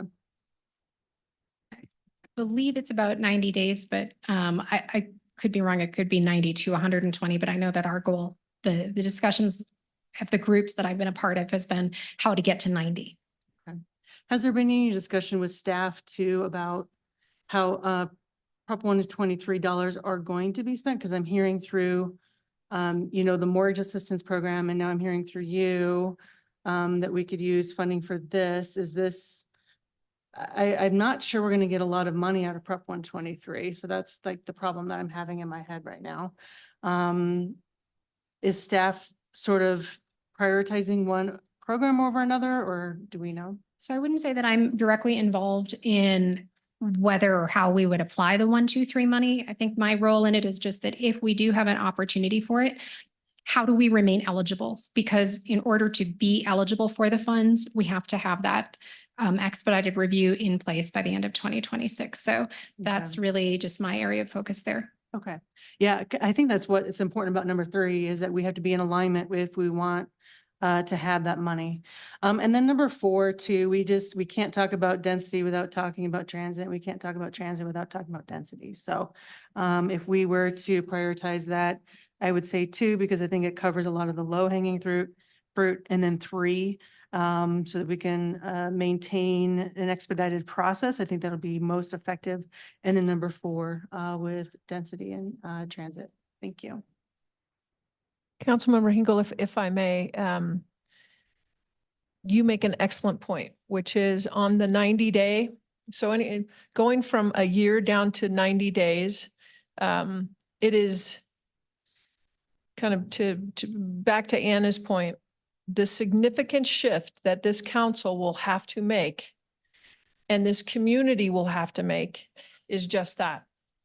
Because there's no conceivable way you're going to get 90 days unless on the front end, if it says this project, if it looks like this, if it smells like this, and if it tastes like this, we're not going through any of almost any of that other stuff, right?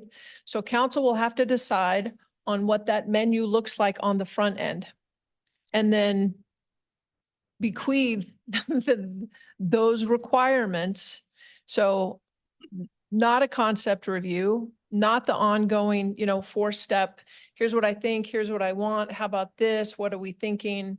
90 days is exceptionally fast. And to your point, the return on investment to shift an internal structure to 90 days, I can understand why Denver would be all in.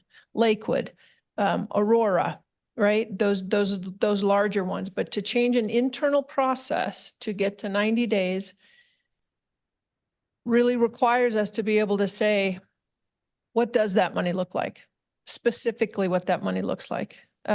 So as we move forward, we'll have those additional conversations. Thank you. Yeah, it just seems like it has to be worth the money. Yeah, yes, yes. So that's just my thought on that. Thank you so much.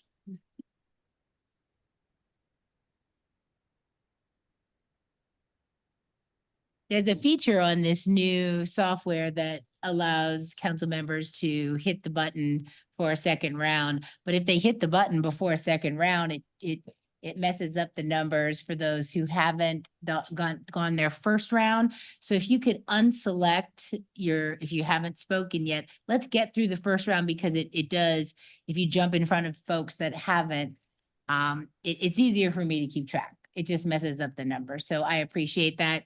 And I appreciate your enthusiasm. Thank you.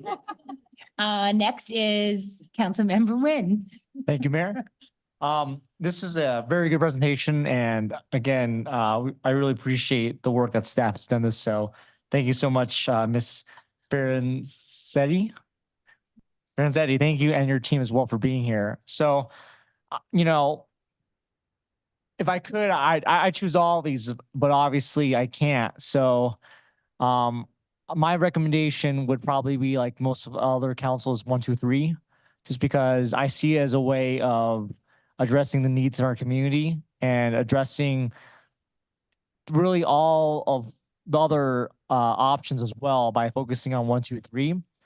I do have a couple questions though. So one question I have is, obviously I liked the memo, I read it, and it said that, when Broomfield was first incorporated in 1973 is when they made the original housing, ordinances. And then obviously in 2016, during the comprehensive plan, our Broomfield then council made an effort to really make a step forward. So what is the history of making, and why are we here now today, really, is the question. So why are we here today sorry, could you repeat that again? Yeah, no, explain me the process of how long it took us to get here to basically from 2016's comprehensive plan for 2023. Now we're looking at these options. It's a big question. I know. I'm like, how am I going to answer that? So a lot has happened since 2016. So 2016 really, although we called it a comprehensive plan update, there was a lot that was new with that comprehensive plan in 2016. It was probably a little bit more than just an update.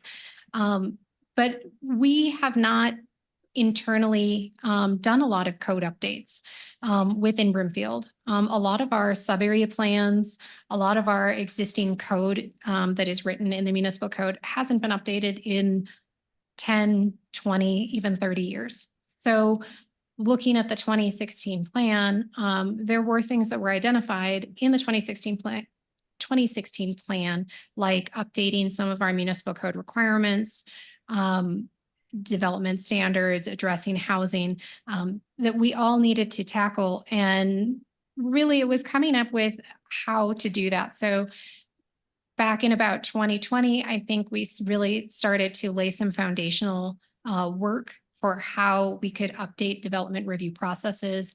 We have the new Land Use Review Commission, the requirements for neighborhood meetings, and we started to incrementally take these steps. And then last January, we tried to more formalize the steps that we were taking to try and communicate with council and the greater community what's really on the horizon, because I think it was really hard to know that there was all this work that needed to be done, but when was it coming forward, right? What was coming first? When was it coming? And so trying to answer that and providing kind of a 3-year work plan. But understanding that we are doing this in-house for the large majority. Some projects like the comprehensive plan, we do have to hire outside consultants with expertise. But otherwise, we're trying to do most of the work in-house around our other development review processes. And right now, it's just an opportunity for us to take that on. And we have a really skilled group of planners with Brimfield that are able to take that on and have the right skill set. And so we're really fortunate in trying to capitalize on it and bring these things forward. So that's how we got here. Sorry if it's a little long-winded. No, that's perfect. And obviously, I'm still relatively new to council, so I really appreciate the history lesson. And I'm sure your staff is working a lot because these options are amazing. I feel like if I had to, again, I would love to have all of them, but my top 3 would be 1, 2, 3. Because at the end of the day, I think that these by prioritizing the ones that are high effort, I think we could see a lot of success and a lot of, hopefully, knock on wood, some results from this. So I feel like we are in a good spot in terms of looking at these priorities, and I love to see and would love to tour a tiny home one day. So I appreciate your time. Thank you. Thank you. Next up is Councilmember Lim. Okay, some of my questions were asked, but start with this simple one was not asked. When I look at the map in the memo, E2 and E3, I Googled into the Broomfield Municipal Code, their estate districts. Now, are those impacted at all in what we're talking about? They could be. So not the way that we have it framed, since we really were focusing on R1 district standards and densification in R1. We did not identify the estate districts or our agricultural districts as potential opportunities for increased density, primarily because of infrastructure limitations. Many of our estate districts don't have sidewalks, or they have limited streets. They might be serviced off of septic tanks.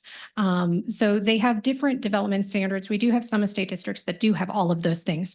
But that's why I say perhaps not. There could be opportunities when we dive into the really starting to draft these regulations where we say something could be potentially partially or fully applicable to an estate district, but that would have to be brought forward with a study session and discussed. But at this time, with this very limited dive into the data, we weren't thinking that it would have a direct impact on it. Okay. Oh, and I should say, but if there are changes to occupancy limits, home sizes, that could potentially change. But just, I was answering really, and it seems like a lot of focus on number 1. So I was kind of focusing there. Okay.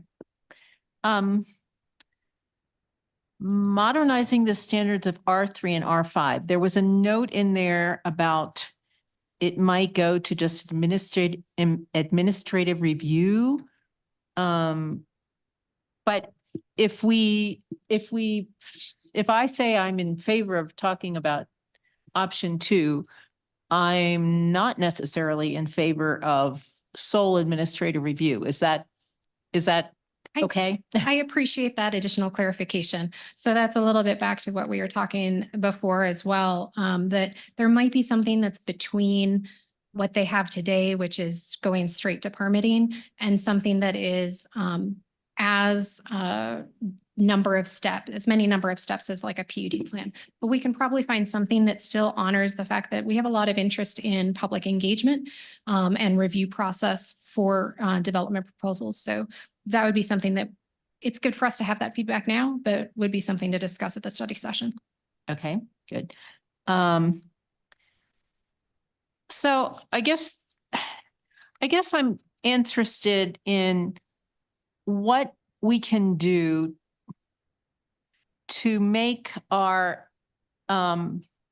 LIHTC applications more successful. We're aiming towards expediting income-aligned housing to encourage it. But what I just saw in the, I forget what report it was in the December 16th CMO update, there it is. I mean, we thought we were going to get that funding, that state funding for 3 projects, and we didn't get it.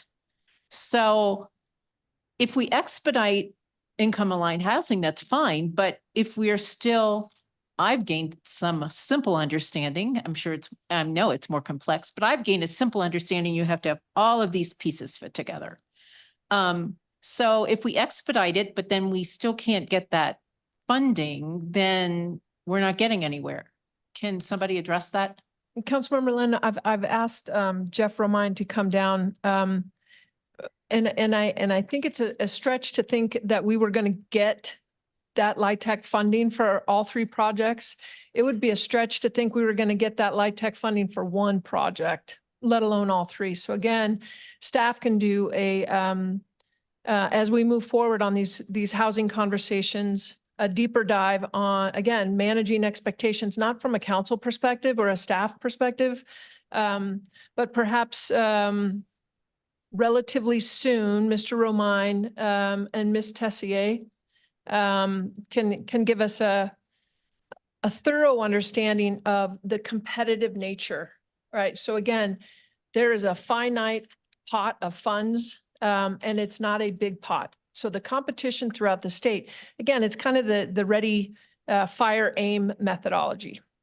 Let's do all 5 of these things. And then when folks are competing for those funds, again, if that pool doesn't increase for that funding and the methodology stays the same, to your point, why would we go through all of this if it remains pretty consistent?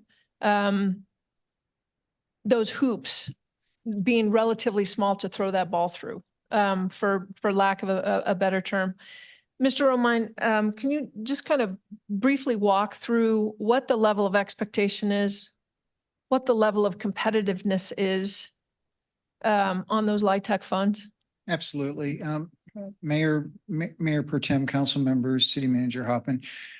So as the city county manager already pointed out, we were hoping we could get 1. And that's what we oftentimes do, but we don't necessarily know what CHAF is going to choose of those 3 that were applied. So part of this is rather than us trying to pick the best one that we think is going to make sense, we thought it did make sense and we were supportive of all 3 applications.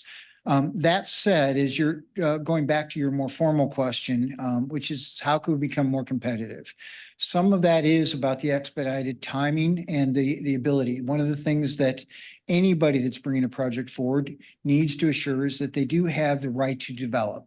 CHAFA will not fund a LIHTC project if it can't necessarily move forward. So they want to see that. So to some degree, that expedited or that kind of review process and getting them in a place to be competitive means that you have to have that zoning or that ability to develop. The other thing is transit has become a major issue as they've looked at projects here. Some of what we would consider our strongest transit areas aren't meeting the guidelines that CHAFA has set. So the things that are closest to our existing bus service and our BRT service isn't there. So we do fear as they start looking at Colorado 7, whether that's even going to be considered since there's not the transit service up there. So transit density that we have said, and this is something that Anna and I have been talking about and bringing to you all many times, is increasing the density on these transit corridors is critically important. Unfortunately, we have found already that some that the market is not necessarily demanding the level of density that we would like on the Colorado 7 corridor as an example. So density, review process timing, and then the number of units sometimes. And this is a quick thumbnail. I can't go through each project, but this is after 15 years and working on probably over 100 projects that have been submitted through Denver or through Broomfield. So the other thing is one of the things is there's not a clean ratio about this, but oftentimes CHAFA looks at the impact, and what the impact is twofold. One is it being served by something else in a nearby area? Which is what's helped Cottonwood and some other, or not Cottonwood, I'm sorry, but the Crosswinds project move forward. And then the second is number of units for the dollar invested. So oftentimes what you see with CHAFA LIHTC projects, whether it be 4 or 9%, is projects that are in the 50 to 100 and sometimes even larger range. So they look at, for the tax credit, what is the number of units they'd be getting and what's the income level that they'd be getting. So they prefer 40% units over 70 and 60% units as an example. So that's the quick thumbnail, Manager Hoffman, that I tried to give you, but those are the factors that we oftentimes hear back from CHAFA when they said that they haven't chosen a project, whether it be here or in other communities, as we've talked to our colleagues in other communities. Okay, thanks.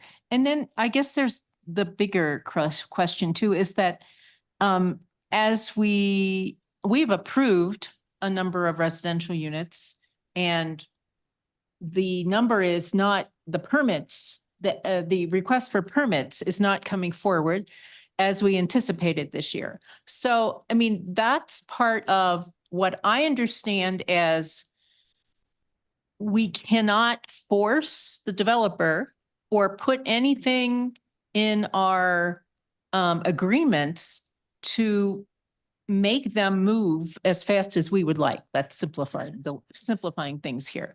But I guess that's part of the frustration, I guess, here too, is we can do all we want to expedite things, but the developer in the end has the final say if they want to move forward or not. Can you address that? Yes, that is correct. And we have seen a number of projects, especially at the end of the year, we had a number of projects racing some of those code impacts, the code changes that impacted their plans. So we had a number of projects that had to make a decision by December 31st, whether they were going to move forward or not. And some were not able to obtain financing. The market is different. It changes over time, and what they may have believed they could get financing for and that the market was ready for 12 months ago, the market may shift and be more challenging to achieve by the time they get the approval. It could be just that they, as you said, decide not to move forward and don't share a reason with us. But we do believe a lot of the projects that were approved last year will move forward. If not this year, then we are planning for them in 2025 or 2026. It's just a little bit of like an echo. It'll be an approval, a silent period, and then we will see them come through with their permitting. Councilmember Lim, if I may, on February 20th, staff is bringing what we consider to be the doorknob file to give council an opportunity to see what we thought was coming, what actually came, what we anticipate coming, and how that impacts our bottom line, how that impacts the budget, and really the capability to have the capacity to do the daily work in addition to picking up some of these additional updates that you see in front of you. So again, it really is it's a puzzle, and each one of those pieces play a significant part. And I do have to say, Councilmember Lim, we kind of giggled under our breath a little bit. Wouldn't it be great if people just did what we wanted them to do when we want them to do it? I mean, it would just make everybody's life so much easier. But council will have that overview pretty soon. And then also from Ms. Bertanzetti and the doorknob file, Jeff's going to provide the economic, kind of the economy overview, and then Brenda's going to do the financial update in preparation for council's focus session. Okay, I had heard a proposal that it would make ADUs easier if we had model plans available. That wasn't in the list? Was that a consideration? That was not on the list, but it is potentially part of the ADU bill that may be introduced as an option. It's not introduced since it really isn't a zoning effort. But if council so chose, if that bill were to be adopted with the, let me back up, be a little more clear, sorry. So model plans are sometimes they are created for a community by that community. So we would hire an architect to draw up plans that then would be available for anyone within the community, just sharing with anyone who might not know, that wants to build an ADU in their backyard. And it really cuts out a significant fee that's associated with having those plans drawn up.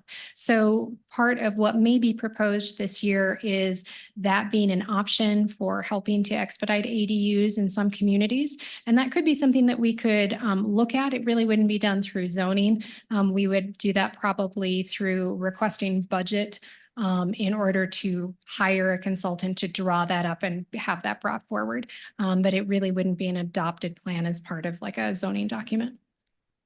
And then there was an email that questioned whether staff has reviewed the code so that factory or modular homes were not prohibited. Can you address that? I can. So we don't prohibit factory built or modular built homes. There are some changes to the way that they are permitted depending on how they're constructed and moved into the community. And I'm not as knowledgeable in that area, but there's kind of a where certain things are inspected and where it gets connected into the community, whether our building inspectors can review it or whether a state inspector does the inspections. But there were changes to the code, to the requirements that are applicable in Brimfield, and we don't have anything that would prevent that. Our ADU ordinance specifically says it can't be on wheels, and that is a limitation for us. We do have some areas of Brimfield that have certain design requirements, which would make it difficult to achieve with some factory built housing. Okay. I would support a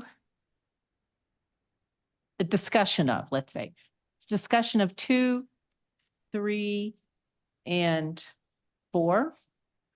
My hesitation with 1 is the complexity of making sure who is going to pay for it. So those are my comments. Thanks. Mayor, before we go to the next question, so staff is going back and forth and taking into account. So before we go to the second. We're not finished with first round. Okay.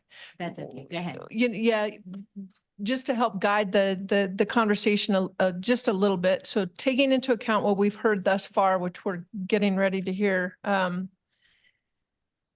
talking about the timeline, and I know it's hard for us to say we're not sure about the timeline and kind of prioritizing those, but so staff would like to recommend, and we're confident that we could do it in 2024, number 2, number 3, and number 7. And if we had those parameters, we could then activate and then shake it all out and see where we are as we are entering, say, in 9 or 10 months, what 2025 then could look like. Just to add in the conversation about kind of next steps, if we could have those 3, we could do it in 2024. Thank you. Moving on to Councilmember Delgadillo. Thank you, Mayor. I don't have any questions. You all covered this very nicely. Now I got to choose between all 9 of my favorite children that I all love equally. And I will say that I am hopeful that with 1, we can come to some sort of reasonable agreement and figure out some sort of modest increase that will appease, I'm hoping, all of us here. So I will say 1. I was thinking of dropping that one just for forces internal. So I'm going to go with 1, 2, and 3. Thank you. All right, thank you for your brevity. Councilmember Anderson. Sorry, I had a few questions. Mine won't be that brief. So this is just a thought, no need to respond to this one right now. But is there the possibility of creating some sort of map that we could see where the greatest impact would come? Just something to think as we're going through this to see where we're really gonna see each of these changes occur. That could be super helpful, I think, to us. So on number 1, on the moderate increased density, is this still in the works, or do we know if this would apply to only the infill and new development projects, or could it apply? I think this is where it gets sticky all the time. It's if you're doing a whole infill project and you're making it all quadplexes, that's a whole lot different than when you got the single house, tear one down, put a quadplex in. Is that on the table, or is it just new development? Or is that for us to determine? It is for the council to determine, but as it is this evening, it would be a blanket. It could be anywhere. It could incorporate both redevelopment of to allow townhouses, or it could be a scrape and build of an additional a duplex where a single family house could be, or it could just be subdividing, and putting another house on it. It could be a number of things. Okay, and that's where this one gets sticky, because that's where the concerns start to come in. So if it was just new development, it would be easy to say, yeah, just go for that. But that scrape and build is the area I see to be problematic. So I would kind of lean against that one right now and go with 2 and 3. On the R3 and R5 districts, are those envisioned to be kind of typical of what we're seeing with the variances right now, or are these even more dense? Is that kind of in line with when we're seeing setbacks from the street, like reduced and? I think, yes. So a lot of what we're seeing, the market desire is more similar to what we see in the baseline development with the small lot, single family attached and detached. So could be utilized as a model, but it would really be based on community feedback and city council direction, how that would really shape up. Okay, and that's the key part there, is that engagement opportunity. So as long as there's community feedback, I have no issue with that one. The expedited review process, that's great as long as we keep the community engagement part so that we get that community feedback. That's the only concern there, is that we keep that part. I agree with that one. The number 4 is interesting to me because this is where we keep talking about along Colorado 7, but we just need those assurances of the mass transit that is coming, will continue if it's not already there, and continue to perpetuity. So I think that one's key, but only in coordination with mass transit. But I would also prioritize probably 2, 3, and 4, and I guess 7 is good too. And then I have a question on the height. So on the infill development, if we do the height bonus, would that be a guaranteed height, or would this still be feedback from the community? Like, we wouldn't want that next to single family house. We wouldn't want that maybe towering over a playground. So that height, I'm still not following the height bonus. We just don't have that detail yet. So it could be that it is a density or a height bonus, and is allowed as far as like what's an existing R3 or R5 district, which is an administrative process. Or it could be something that is subjective and requires community input and city council direction. But that's something that we would have to bring back. Each of these really needs to be brought back and really have a detailed conversation about the details of them and how they could be structured and how many options there are under each of these. Okay, and then just a comment on on 6 and 7 kind of combined, just a comment, like I get the thought of like reducing to some minimum, but you almost want that to be proportionate to what's existing. So if there's any thought being put into that where you wouldn't have big houses, tiny home, big houses, just that it's somehow proportionate. Was that the thought there or would just be eliminating home size requirements altogether so you could have a mix? Or again, more thought needs to go into it? Right, it of course could be whatever city council directed. But the idea behind the regional and national efforts of removing the lot size or the house size requirements is to allow the opportunity for there to be diversification in housing options. So that could be within the same neighborhood. Okay, that'd be interesting to have that discussion just to make sure we're not creating an odd mix. And then on the only thought on the tiny homes with the wheels is if there's some kind of screen that goes around the base of it, so it kind of hides the look of it, like when we do the temporary trailers at the schools. Just to, it gets rid of that trailer look, and that screening doesn't have to cost much. And then that's a great option. And then I have then this is my final question, is on the residential subdivisions without street access, and Redleaf being that great example. Why are we not seeing more of that? And could that be used in the tiny home communities? Is that we're thinking that could be an option? It is sometimes used in tiny home communities, although a lot of the tiny home communities really are not even one house per lot. Some of them are multiple tiny houses, one single lot. So that was why I was mentioning that really is more of a PUD district. They're so unique that might not be something we can really specifically address with our zoning standards. But we don't see a lot of unique access requirements because our code as currently drafted requires each single family lot to have access to a public street.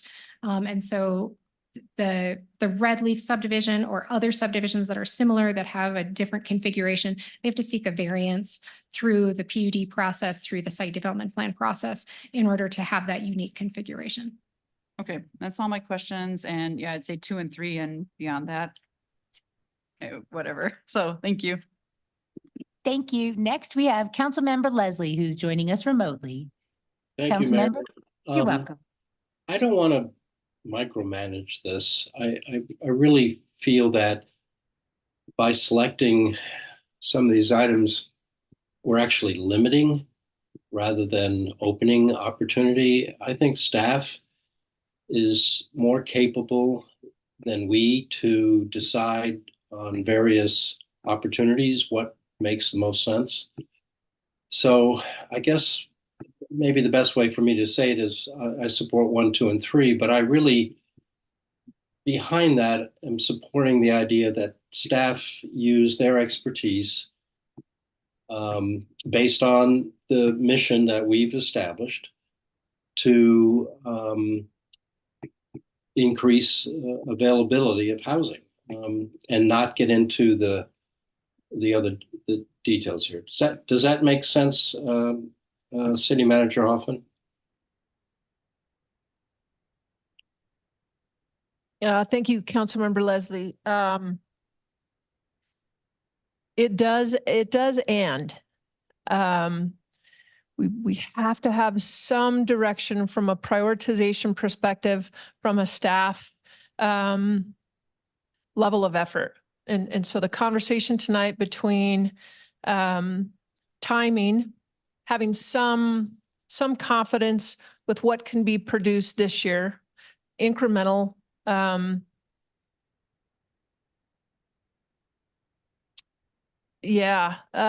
I appreciate the non-micromanagement arena stance, on this one, we're going to need a little deeper dive with regards to direction. So well, that's why I said 1, 2, and 3. I'll support that.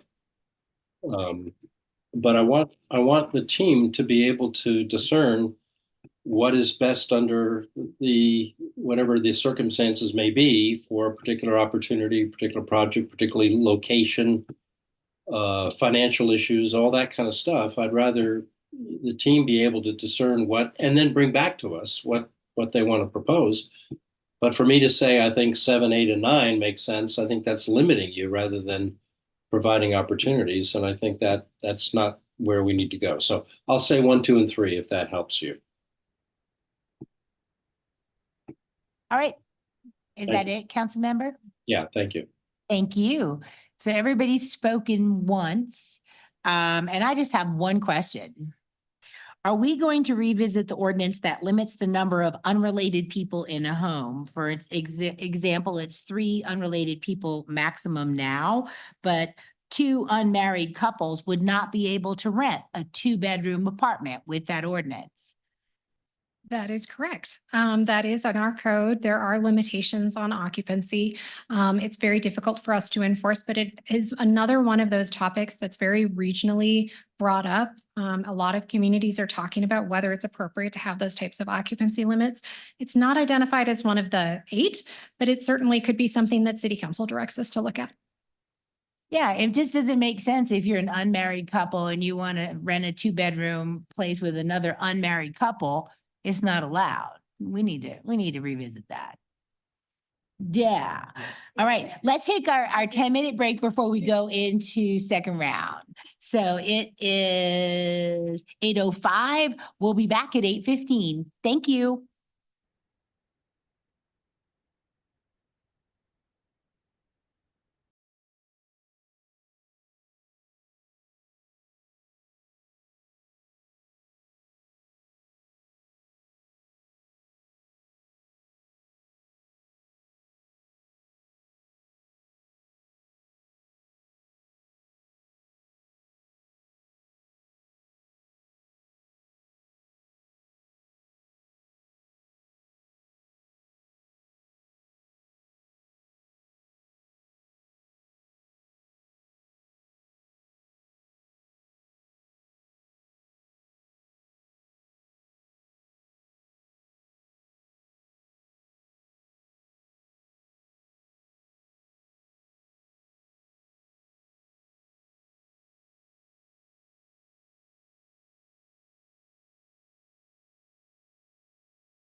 Welcome back, everyone. We were just getting ready to start round two of comments on residential code updates. So first we have Councilmember Marsh Holston. I was excited to be first. You made it. So I just had one question, and then, follow-up comment. On the R1, do we have data from other communities that have done this? To Councilmember Cohen's point that there's no demand there right now, I wonder, to me, it seems like there's no demand because our zoning doesn't allow it, so the variance process is so complex that they don't just do it. But if we liberalized it and allowed the housing, then would that, have we seen in other communities where you'd have home buyers then come in, if I'm gonna sell my home, then all of a sudden a buyer might come in to buy it specifically to make it a duplex or a triplex or whatever we allowed. So have we seen that in other communities where we've seen the increased demand after the ordinance change? Councilmember, I'm not sure that I have specific research done on that particular topic. That would be something that we'd be looking into if we were to prepare something for a study session to bring forward. But there are a number of communities around the country. Minneapolis comes to mind as one of the big ones that have instituted a ban on single family residential districts and have found it successful. Anecdotally, I know that, but I don't know the numbers or exactly how they're deriving that they find it successful. So that would be something we dive into and bring to city council with a study session. I appreciate that. Yeah, that's what it would seem like to me. So I mean, I'll go back to, I'll defer to, City Manager Hoffman that 2, 3, and 7 that can be done this year.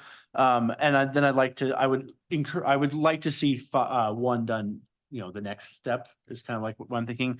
I do think 1 is important because I think that is something that, has been pointed out, it has the most impact. Although I will point out for my colleagues that because we can't override HOAs, it really would be limited towards 1, 2, and part of 3. The rest of the community is HOA. So, and I understand that that's gonna be a heavy lift from the community, but I'm willing to take that on if everyone else is. So that's my feedback. Thank you, Mayor. All right, thank you. Next we have Councilmember Cohen. Thank you, Mayor. I do have my 3 and I'm just gonna go by the right column where it says provide more income aligned units. Nice succinct goal that we need to hit. So I'm gonna say 3, 5, and I'm just gonna say 8 just for I don't know if tiny homes will come, but if we allow them, it might provide substantial opportunity for people I hear from who want to have options for their kids or in either short-term or long-term. I do want to just caution, I'll say, I don't want to repeat myself, but I do think 1 has no winning angle. Speaking as someone who represents a district that's heavily composed of R1, you will meet substantial opposition. It'll be a heavy lift and you probably won't succeed. It's just the economics of it, what people bought into, putting in multifamily homes, duplexes, quadplexes, eightplexes into a single family neighborhood will be met with substantial resistance and won't gain much housing in the long run for the amount of effort that'll require. So I would encourage us to skip 1 and focus on the other ones. Thank you. Thank you. Councilmember Cohen, I'm sorry, Mayor, Okay. could you just repeat those 3? 3, 5, and 8.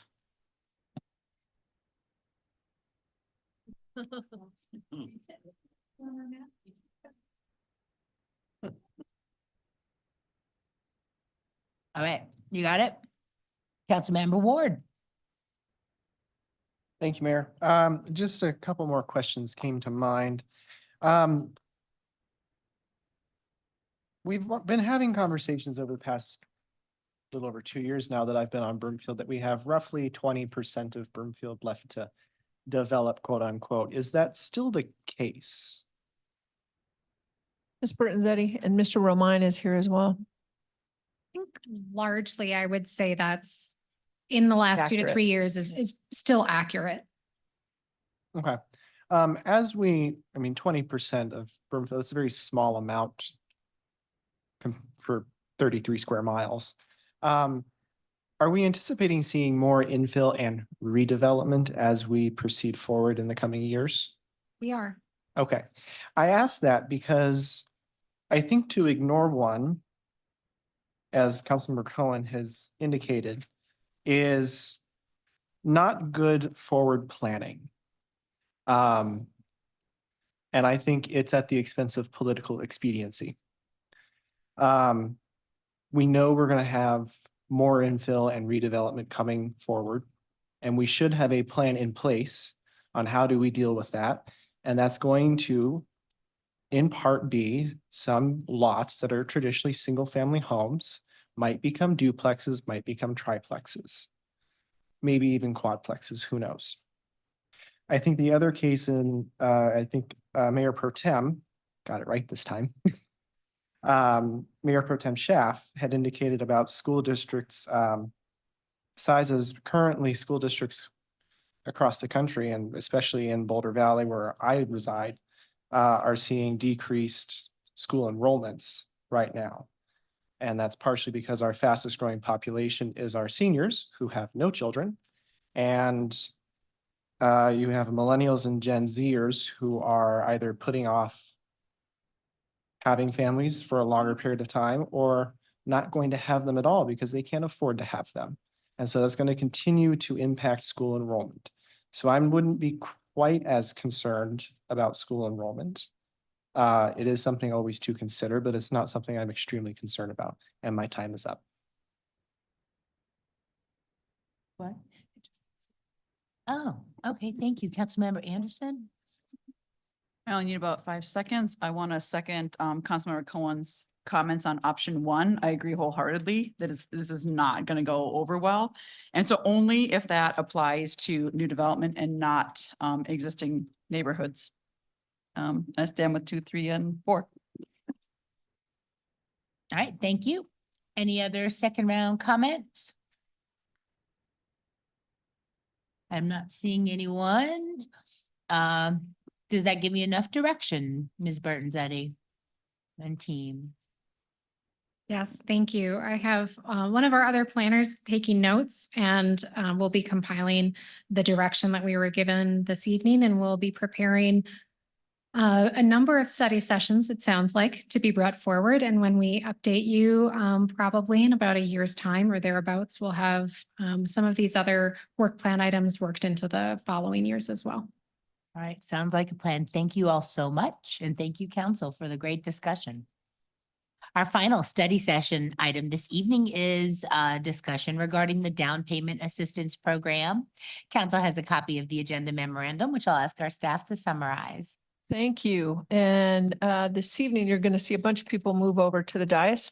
Leading this conversation is going to be Ms. Tessier. She's our housing policy manager, and Vivian Del Pizio, who is the housing programs manager. But I do believe that Ms. Tessier is going to kick us off. Thank you. Good evening, Mayor, Mayor Pro Tem, City Council, City Manager, and team. Thank you for your time tonight. This has been a really cool conversation going on. Sharon Tessier, Housing Policy Manager. I think we can move to the next slide. The main intentions of this presentation are to provide information for council's consideration or direction on both the approval of a down payment assistance program and the approval of a contract between the city and county of Broomfield and the Colorado Housing Assistance Corporation to administer the program. They're also known as CHAC. So if you hear me say CHAC, that is the partner that we're working with. Next slide, please. As a quick reminder, the Housing Division takes a proactive, preventative, strengths-based, holistic approach to housing.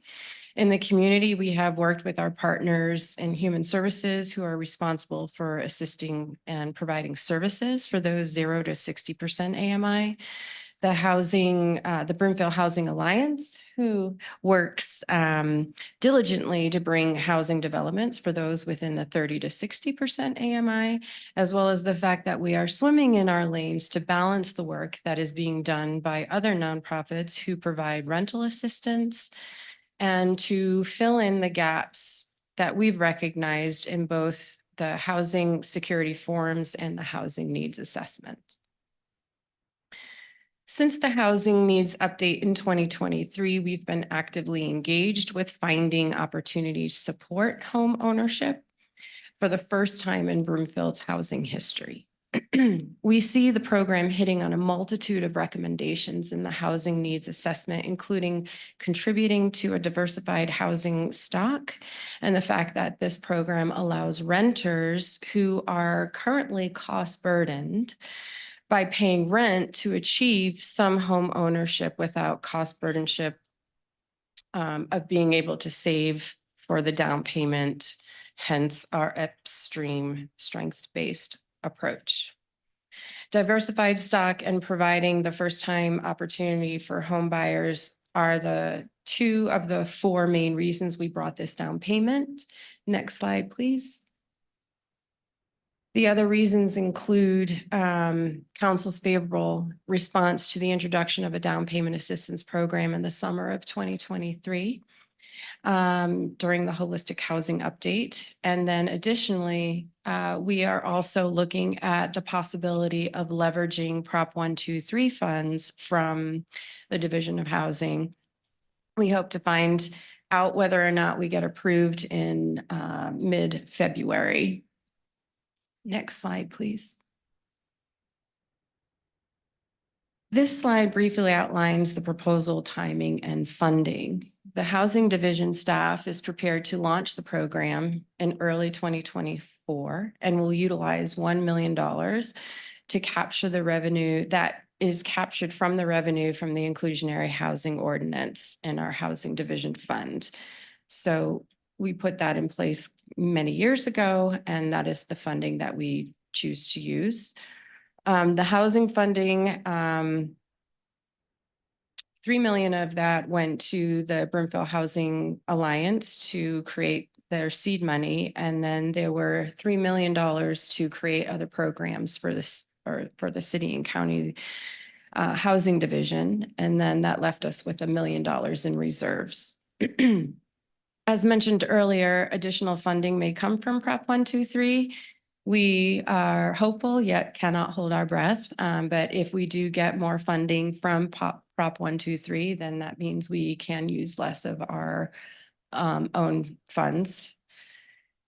We settled on $1 million because that is what the research has shown in order to make this program successful. We are fully aware of the entire spectrum of housing needs in our community.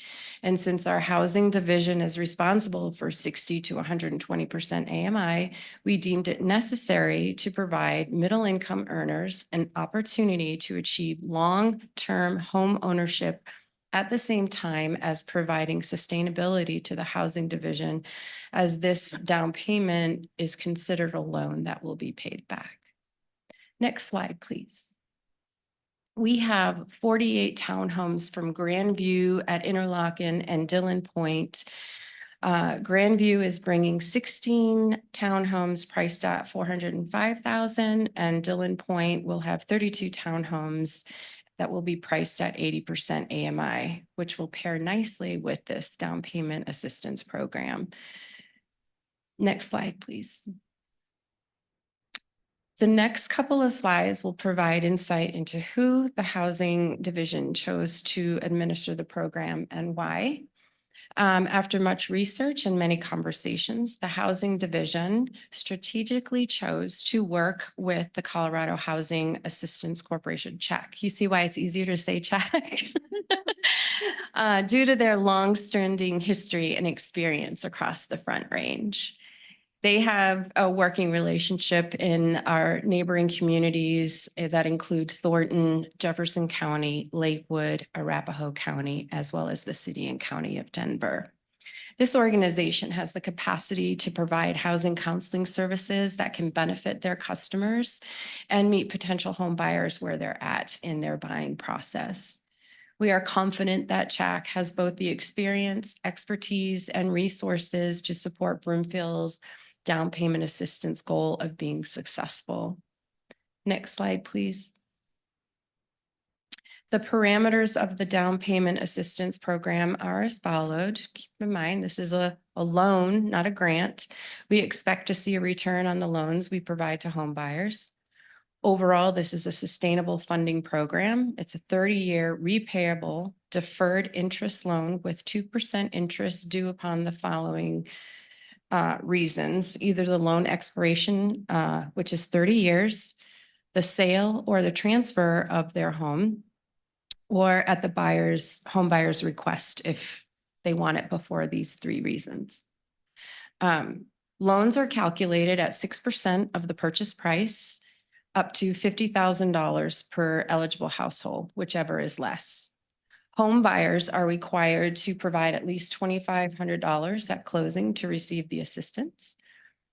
The loan is for down payment assistance only. There is no buy down or interest points, no cash out financing, and no closing costs. We decided to do it this way because there's negotiable opportunities on the other end, not on our end. The borrower must have a moderate income, which is verified by check, not to exceed 80% AMI for deed restricted homes and 100% AMI for non-deed restricted homes. This is to remain consistent with our inclusionary housing ordinance. Next slide, please.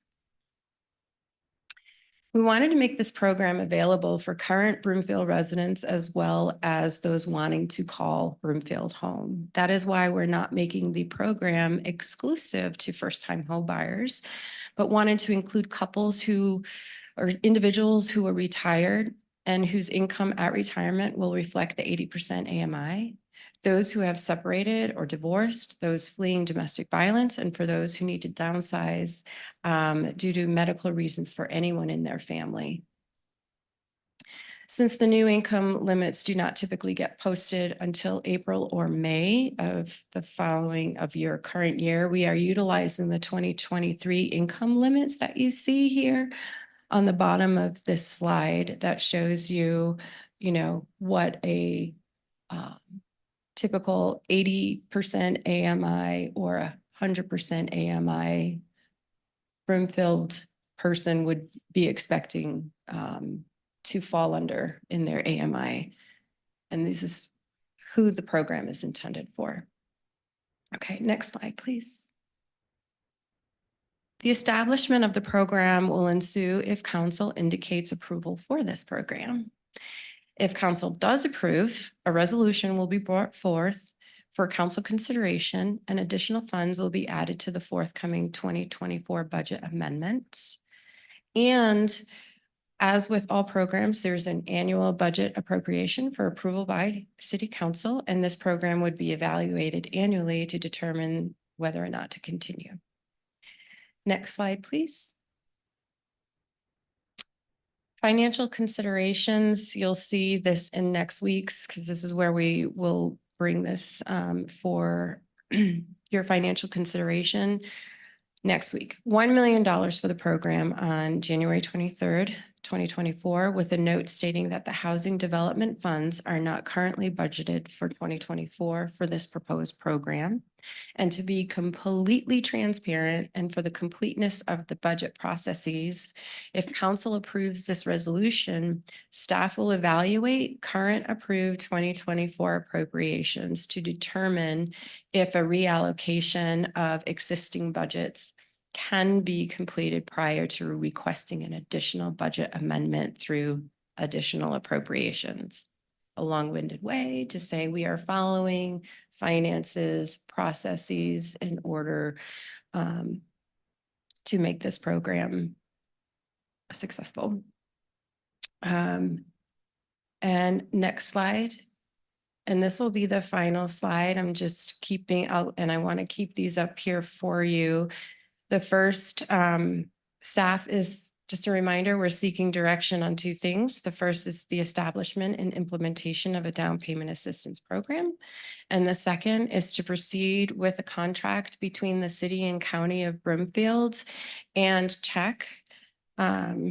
So that concludes my presentation, and I thank you for your time. Thank you very much, Ms. Tessier and team. We'll go to council questions now, starting with Councilmember Henkel. Thank you, Mayor.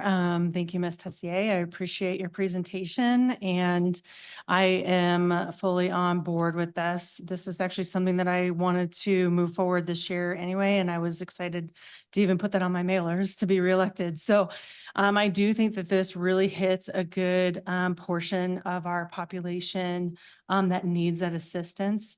And then I also sought advice from my constituents as well who work in mortgage in lending. And they provided some feedback as well. So I have about 14 questions, but I think I'm going to get to about 7 my first round. The feedback that I received from my constituents was that, is it CHOC, how you say it? CHEck, yeah, check. That it's a great program and they are really excited about it. So I did some research on it and it looks like you had in your slides where they have education and counseling. Would we make this a requirement? Because I know that that's what they do. They have it as a requirement. Would we also have like some sort of MOU with them? And then would we require that as well under our standards?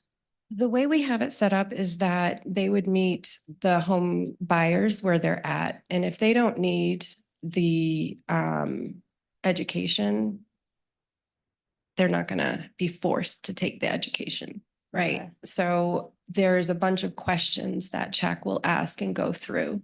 And if further education is needed or counseling, then they'll recommend using their other format to help educate and provide the home buyer with what they need. But we will not make it a requirement if it's not needed. If it's not needed. Okay. Right. I didn't understand that process. Okay.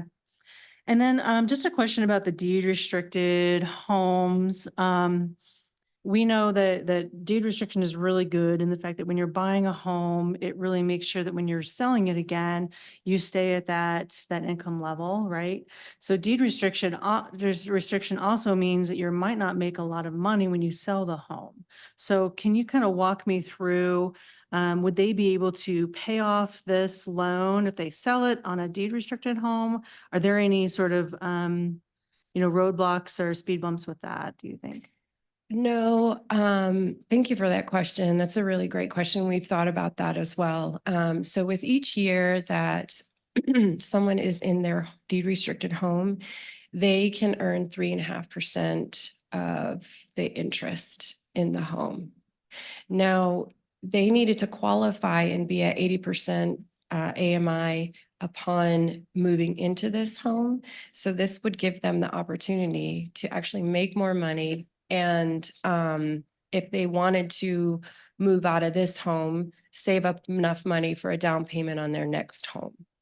So while it's limited with how many, with how much they can earn in equity, it's also limited into different capital improvements. And, they can make up to $10,000 in capital improvements in a deemed amount of time. They have to be approved. We have all of that in the laid out in the scope of work and the conversations that we've had with CHEck.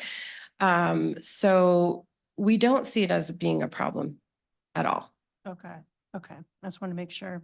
I didn't want to add more debt to a person, who needed that down payment and then they couldn't make enough money on the house. Well, and that's why we decided to create the 30 years around there. Some programs have that needed to be paid back in 5 years. And we thought, wow, that could really strap someone and would put somebody in cost burdenship, like they were renting. So we wanted to be really mindful. If they could pay it back early, there's no penalty to pay it back early. But if they wanted to wait until they sold it or wait 30 years.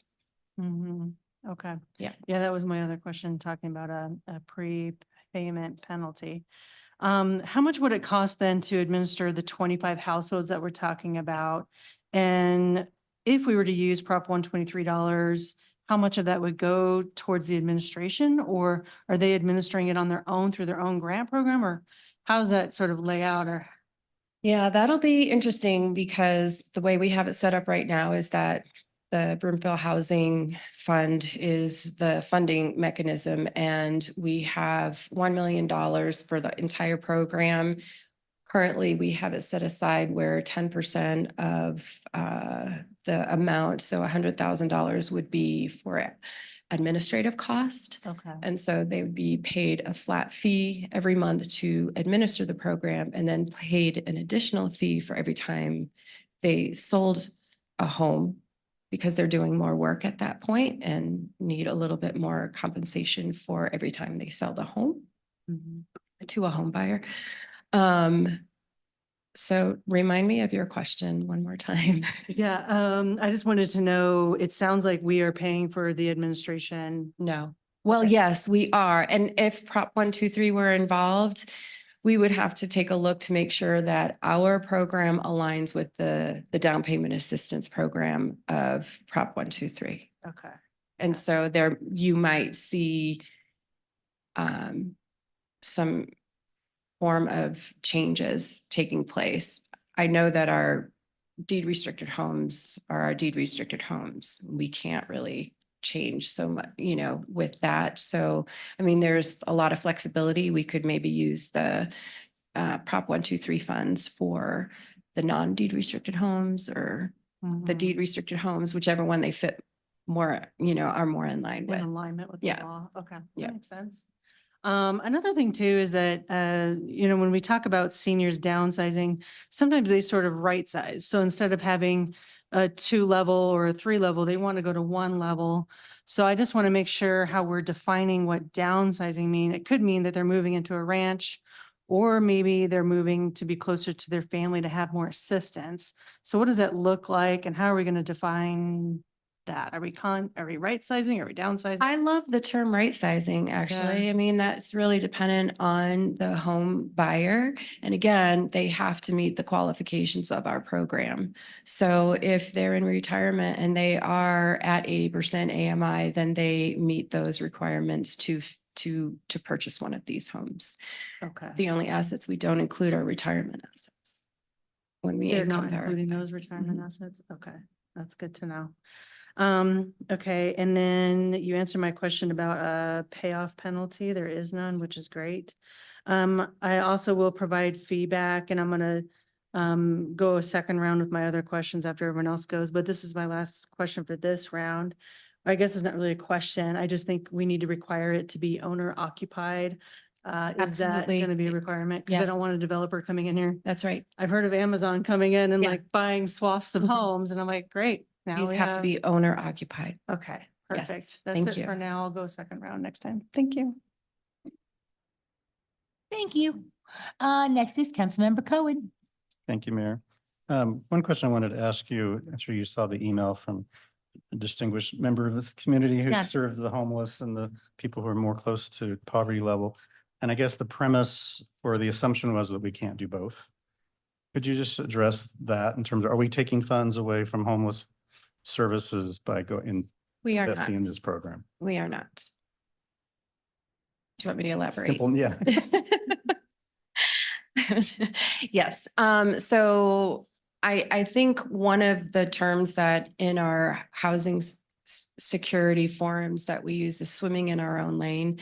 And we're swimming in our lane of working with individuals who are 60 to 120% AMI. So one of the main reasons why we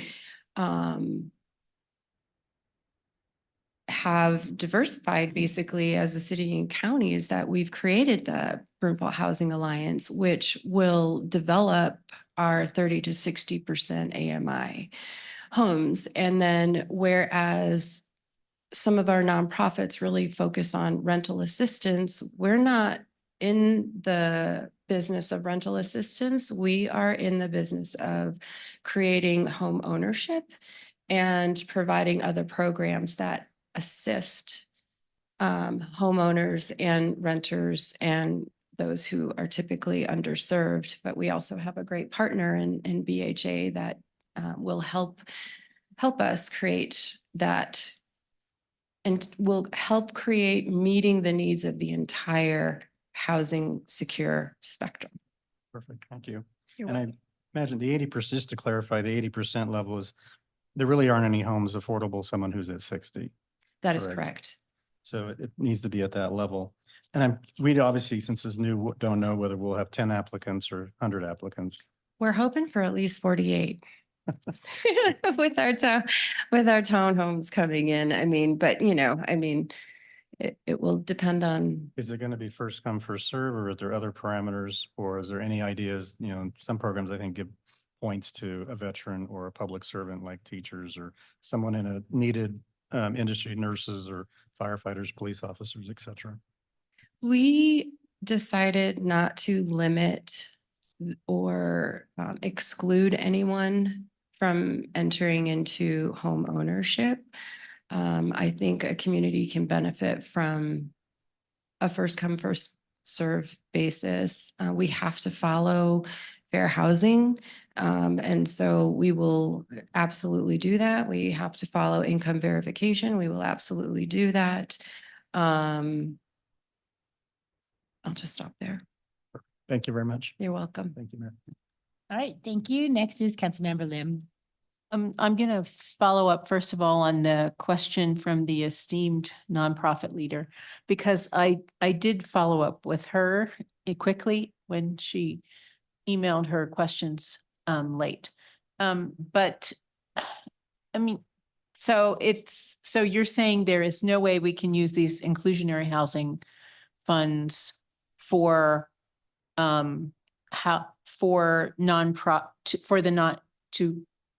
assign them to or grant them to nonprofits to use for those who are about to lose their homes. I see what you're asking. We are planning on looking at our strategy that we started implementing last summer about what to do with the inclusionary housing ordinance revenue. I can safely say that, we provided half that $3 million to BHA. We're utilizing 3 million to create some of our programs. And then currently there's $1 million in reserves. I think that we are planning on looking at March to have a little bit of a better understanding of how those dollars and how much of those dollars are coming in with the new ordinance that was put in place to create units rather than provide cash in lieu.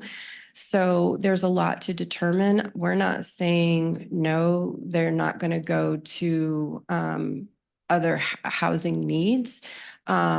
We just need to look specifically at what each of our partners are doing, where the imbalance is, where the gap is, what other divisions or departments are providing financing to certain nonprofits, how much funding is going to rental assistance from the state or from federal monies, and if that gap is being sufficiently addressed. So you're saying that review will take place in March? We will be starting that process in March, yes. Start the process in March. Well, we started the process, but I mean, what we're going to do is now that 2023 is over, we'll be able to take a look at how much revenue was created in the last year. We have to look at different factors on, did the revenue go down? What are the reasons for that? And really be diligent about the holistic purview. And what part of that process will be public? Well, hopefully it'll be all very transparent. I don't think we've ever hidden our budgeting processes. Broomfield's not really, we're all about transparency. Okay. Councilmember Lynn, to clarify, whether it's the cash in lieu funds or it's the general fund, council can make a determination about funding any one of our nonprofits. I think one of the points that Sharon is trying to make is between the nonprofits and the additional rental assistance that we have through Human Services. So really Human Services is 0 to 30%. BHA is 30 to 60%. And then really CCOB is keeping Broomfield folks in Broomfield and the diversification of the housing stock, which is their primary driver. Should council want to take a portion of that cash in lieu, you can certainly do that. There aren't parameters. I mean, again, it's a council policy to even have a cash in lieu. Yeah, it's not it's staff isn't going to be making this determination. So from a public transparency perspective, I mean, we hear from Fish, we hear from the refuge. There's ongoing needs that require funding now, and quite frankly, forever. And when these ARPA funds go away, I mean, we've seen it in Adams County, we'll see it more and more, particularly from the state. Those residents that live in Broomfield that have been relying on one-time dollars will be looking to city council to supplement. So you're going to continue to get these requests or these gap funding. And so again, from a value perspective, council's determination, it's hard to be able to say which one is more important. All staff can do is say from our mission, vision, value, the reason that we have an internal housing is to address that 60 to 80% of AMI. And that's what's being presented. That's what's being presented this evening. Next week, you all will hear about the human services grants and the recipients of those grants and the amounts of the grants and the percentage of increase. And Fish is one of those. Can they use more funds? You're going to be hard pressed to find a nonprofit that says, no, we're good. They'll always have more needs. So that's an upcoming conversation. Okay, I mean, I take very seriously what this person wrote in the response that it doesn't seem like to be like it's a transparent process. They've been told that there's no money. And that it seems to this person, it's unjust to spend more money on programming for a smaller number of high-income residents, even if it's a great program. So, you're saying you're going to take a broader look at the HHS funding and all the other. Housing division doesn't provide funding to the nonprofits. It's Human Services who does. Okay. And certainly we can have a larger conversation regarding how to best utilize the revenue that is collected from the inclusionary housing ordinance. And if I were in that person's shoes, I would be asking the same questions. I think it's their job to do that. And it's my job to say that we are addressing a different need in the community, and one should not rob Peter to pay Paul. Okay. A different question. This down payment assistance is, says that Dillon Point is moving into construction. So 32 of these units are, of the 48 that are in this plan are in Dillon Point. I check the Dillon Point phase website that's provided for residents to see what Dillon Point is doing that we had when we had some issues with where they were in the process of doing some things. And so when you do that, you get a chat with a salesperson. So I asked the person in the chat, how soon were the attainable townhomes going to be available? And the answer was, we have not started construction on that phase of the community yet. And I don't know when we will have those available. So when I talk to an actual person who is the part of that team, we have a direct phone line. And my understanding is that these, along with the Grandview, are all kind of phased. Not all of them will be created at the same time, but some of the inclusionary housing units will be available at every phase, if that makes sense, of the townhome construction. Because these are all townhomes. Yeah, there's only one kind of, in Dillon Point, there's only, I mean, they're doing the skyscraper types on the Aspen Street now, but there's only one type, there's the 1 and 2 story. And that's in a, Anna's not here anymore. That's in the one phase. It's not spread out through all of Dillon Point. So that's what's throwing me is a little bit is, do we have confidence that these townhomes are going to be available? Yes, Dillon in Point too. 2024, yes, in the first 2024? quarter, first and second quarter. Okay. And I will reach out to my contact there and I will make sure to update the city manager and she can share with you all what I find out. Okay, thank you. When it says eligibility is based on including all sources of income for included household members. Included household members, does that indicate that there's a possibility that there could be working household members living there that are not on the lease, whose incomes are not included? No. No? Okay, okay, those are my questions. Thank you. You're welcome. Thank you. You know, it occurred to me that I don't even need to sit here anymore because all of the council members can see who's next. We want you to sit there. I might not have to come to study session. Just kidding. Next is Councilmember Nguyen. Thank you, Mayor. And thank you for the presentation, Ms. Tessier. I think this is a great program. I'm definitely an advocate for supporting folks who are first home buyers.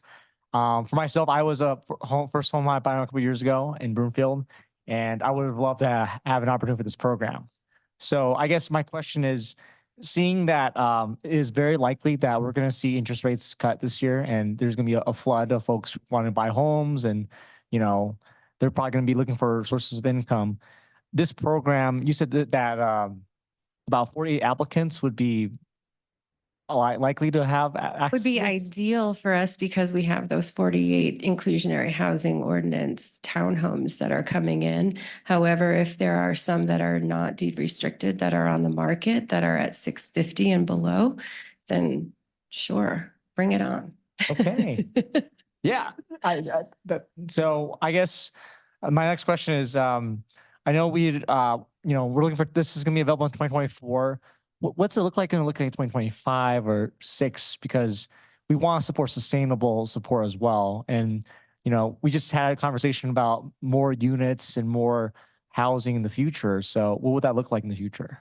Well, it's a great question. And I know that every program that we provide, council revisits basically on a yearly basis or whenever the ordinance or resolution is determines. And so we get to see kind of the evolution of the program and whether or not it's worth it. Is it working? Is it filling that need like we intended to? So you'll be able to see next year some of our numbers. All right. Thank you very much. You're Appreciate it. welcome. Thank you. Oh, brevity bonus for you. Councilmember Anderson. Oh, man, my apologies. Go ahead. Next.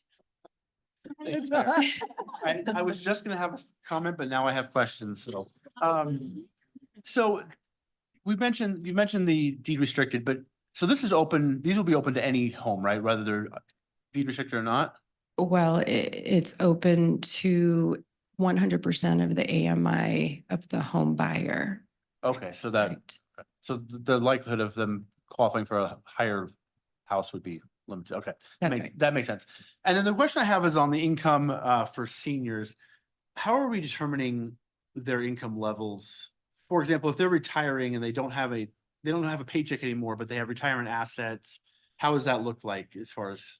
Yeah, I'm going to phone my friend here. Mayor Pro Tem, council members. So always a great question because how you think about assets, and this is true for almost anybody, because oftentimes there's many people have IRA assets even when they're not retired.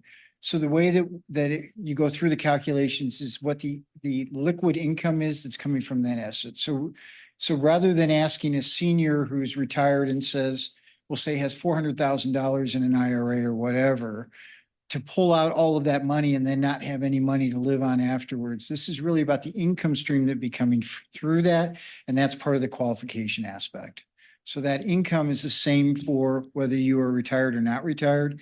It's certain assets go towards your income and certain assets, of course, clearly don't. And so that's really what this is about, is determining that. There's a methodology to that effort. Makes sense. Thank you. Then my only comment is yes on both of them. So thank you. All right, thank you. And now Councilmember Anderson. Thank you.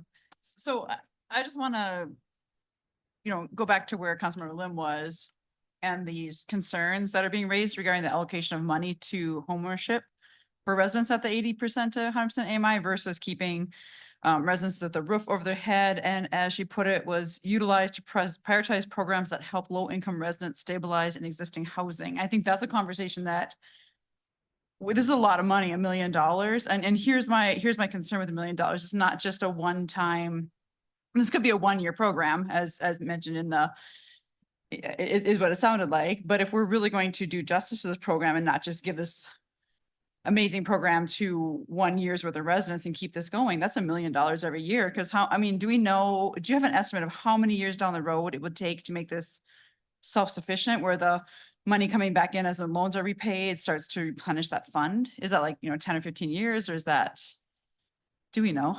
Maybe that's a question for Mr. Romine. Yeah, I'm like, that is a great question. So again, Jeff Romine, Economic Vitality Director, Mayor Pro Tem, and council members. So I obviously had some experience from running a similar program or for funding a similar program in Denver, and these do take some years to build up. That is part of the fact that you recycle the money that comes through. That would be a council decision as we continue to move forward. And so right now, what we wanted to do is begin it. We also don't know with the state through Prop 123 or other sources. I'm going back to just to give you a sense of the amount of money that we may or may not be seeing. And we're trying to be judicious about this, as Sharon discussed. So we started that conversation about the HDF money in July with the city county manager as we began to think about what kinds of programs we'd bring forward in 2024. And we had 4 or 5 ideas and we narrowed them down to 2 to just give you some sense. This past year, we have received $2.2 million $2.2 million in additional cash in lieu funds. One came from one project and the most recent came at the very end of the year. We received that check right at the end of the year because, as you all know, the cash in lieu fees are going to raise up on January 1st. And so one of the developers decided to make the payment before they moved up for their project. So they rushed to get in. So what we do see is funds continuing to occur. As City Manager Hoffman has already pointed out, Anna and I will be coming forward in February with a study session to talk about the change in development that's been occurring. So there has been a slowdown that has impacted the cash in lieu. And we did make those program changes. So how we go forward with that is going to be interesting. And I just wanted to make a slight modification to what Sharon expressed around the amount of funds that we've received. As noted, we did make some payments. We made the commitment and payment to BHA. Right now, at the end of the year, we had roughly $5.2 million, of which $1 million has been set aside for the senior tax partial property tax refund program. I always have to look to Vivi to make sure I get all my Ps and Ts in the right order. And then this would be another $1 million. There would still be at the end of this $3.2 million that we would be thinking about what to do with and how to invest in housing in the community. So that's something that Manager Hoffman and I had a brief conversation about today, but is something that will be coming back and discussing further with council. So just to give you that update on the amount of money we have, this would be the second $1 million we would be committing out of that money for use by the Broomfield city county programs, that are staff programs that we have in place. I just want to make that slight correction, Mayor, if that's okay. Absolutely. Thank you. Okay, so that is super helpful. So it sounds like, because that's the basis I would want to, that's how I'd want to base this decision if we have enough money to keep it going until it's self-sustaining. That is the most I can't think of the word for it, but that's the like the most beneficial part of it is that it will become self-sustaining. But I also don't want to do anything detrimental to the more immediate needs that were raised. So I'm not sure I'm not sure if we're giving the right direction here or not, but those are Yes, my please. concerns. So thank you. So was that a yes? We need certainty. Really? So what exactly are we're guaranteed, Decide? right? No, so we're guaranteed, if we say yes, we're going forward with the $1 million allocated for the first year. Yes. It can be a yes with great reservations because I'm not sure how this is gonna go. So thank you.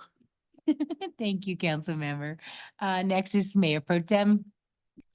Thank you, Mayor. So I'm so glad that Councilmember Anderson asked the question about kind of what happens with that $1 million and does it ever come back? So I'm glad to have that answer. The next question for me really revolves around the 6%.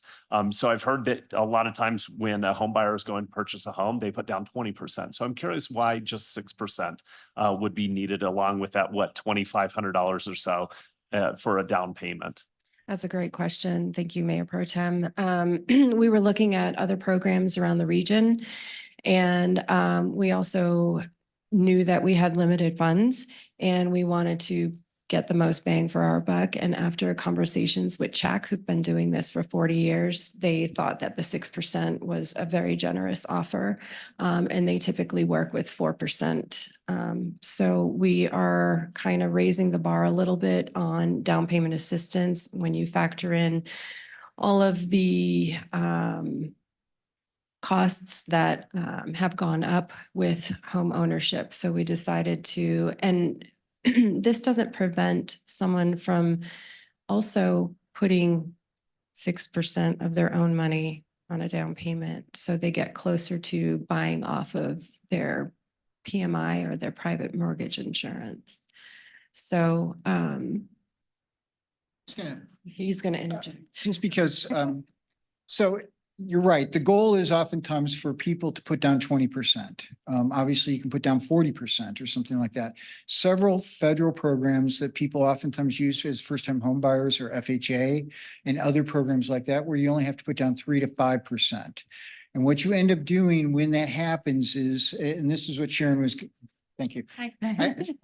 But this is what Sharon was getting to. If you only put down 5%, as I did when I first bought my first home, I didn't get to the 20%, then you pay PMI, which is private mortgage insurance. And so that gets you up until you get to the 20%. That's an additional housing expense. So the goal here, as we worked with people that bought the homes up in Lennar that were built under our program, if you recall, several of them were struggling to get to a down payment level high enough so that they could bring the payment down low enough in order to make it affordable. So the goal, what we were thinking is if they're putting down 5 or 7 or even 10%, if we can come forward with another 6, all of a sudden we're getting them closer to being able to be able to get to that full down payment level, to lower their payment levels, and then eventually to move off the PMI, which is just an expense. So council member, I hope, or Mayor Pro Tem, I hope that answers the question.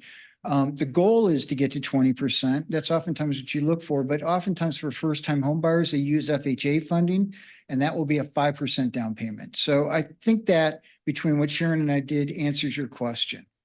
It does. Thank you so much. I appreciate that. The next question I have is wanting to make sure that this program works.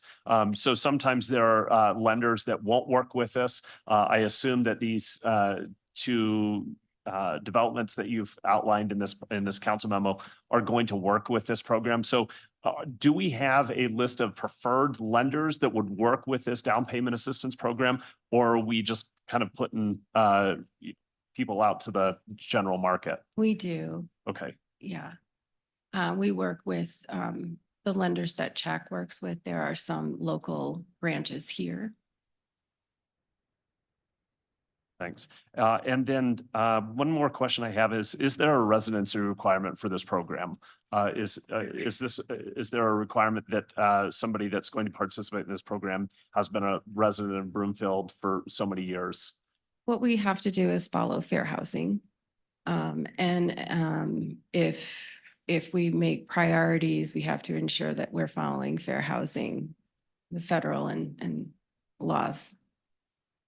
First, we can certainly look at prioritizing as long as it doesn't impact or interfere with fair housing. Okay, so what would prioritizing Broomfield residents look like in this program?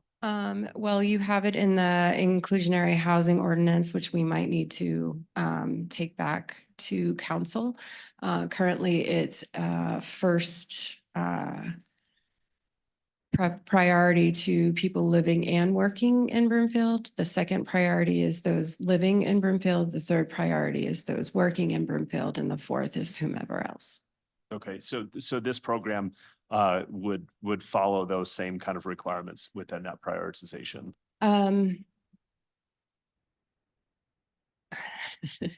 As long as it's following fair housing.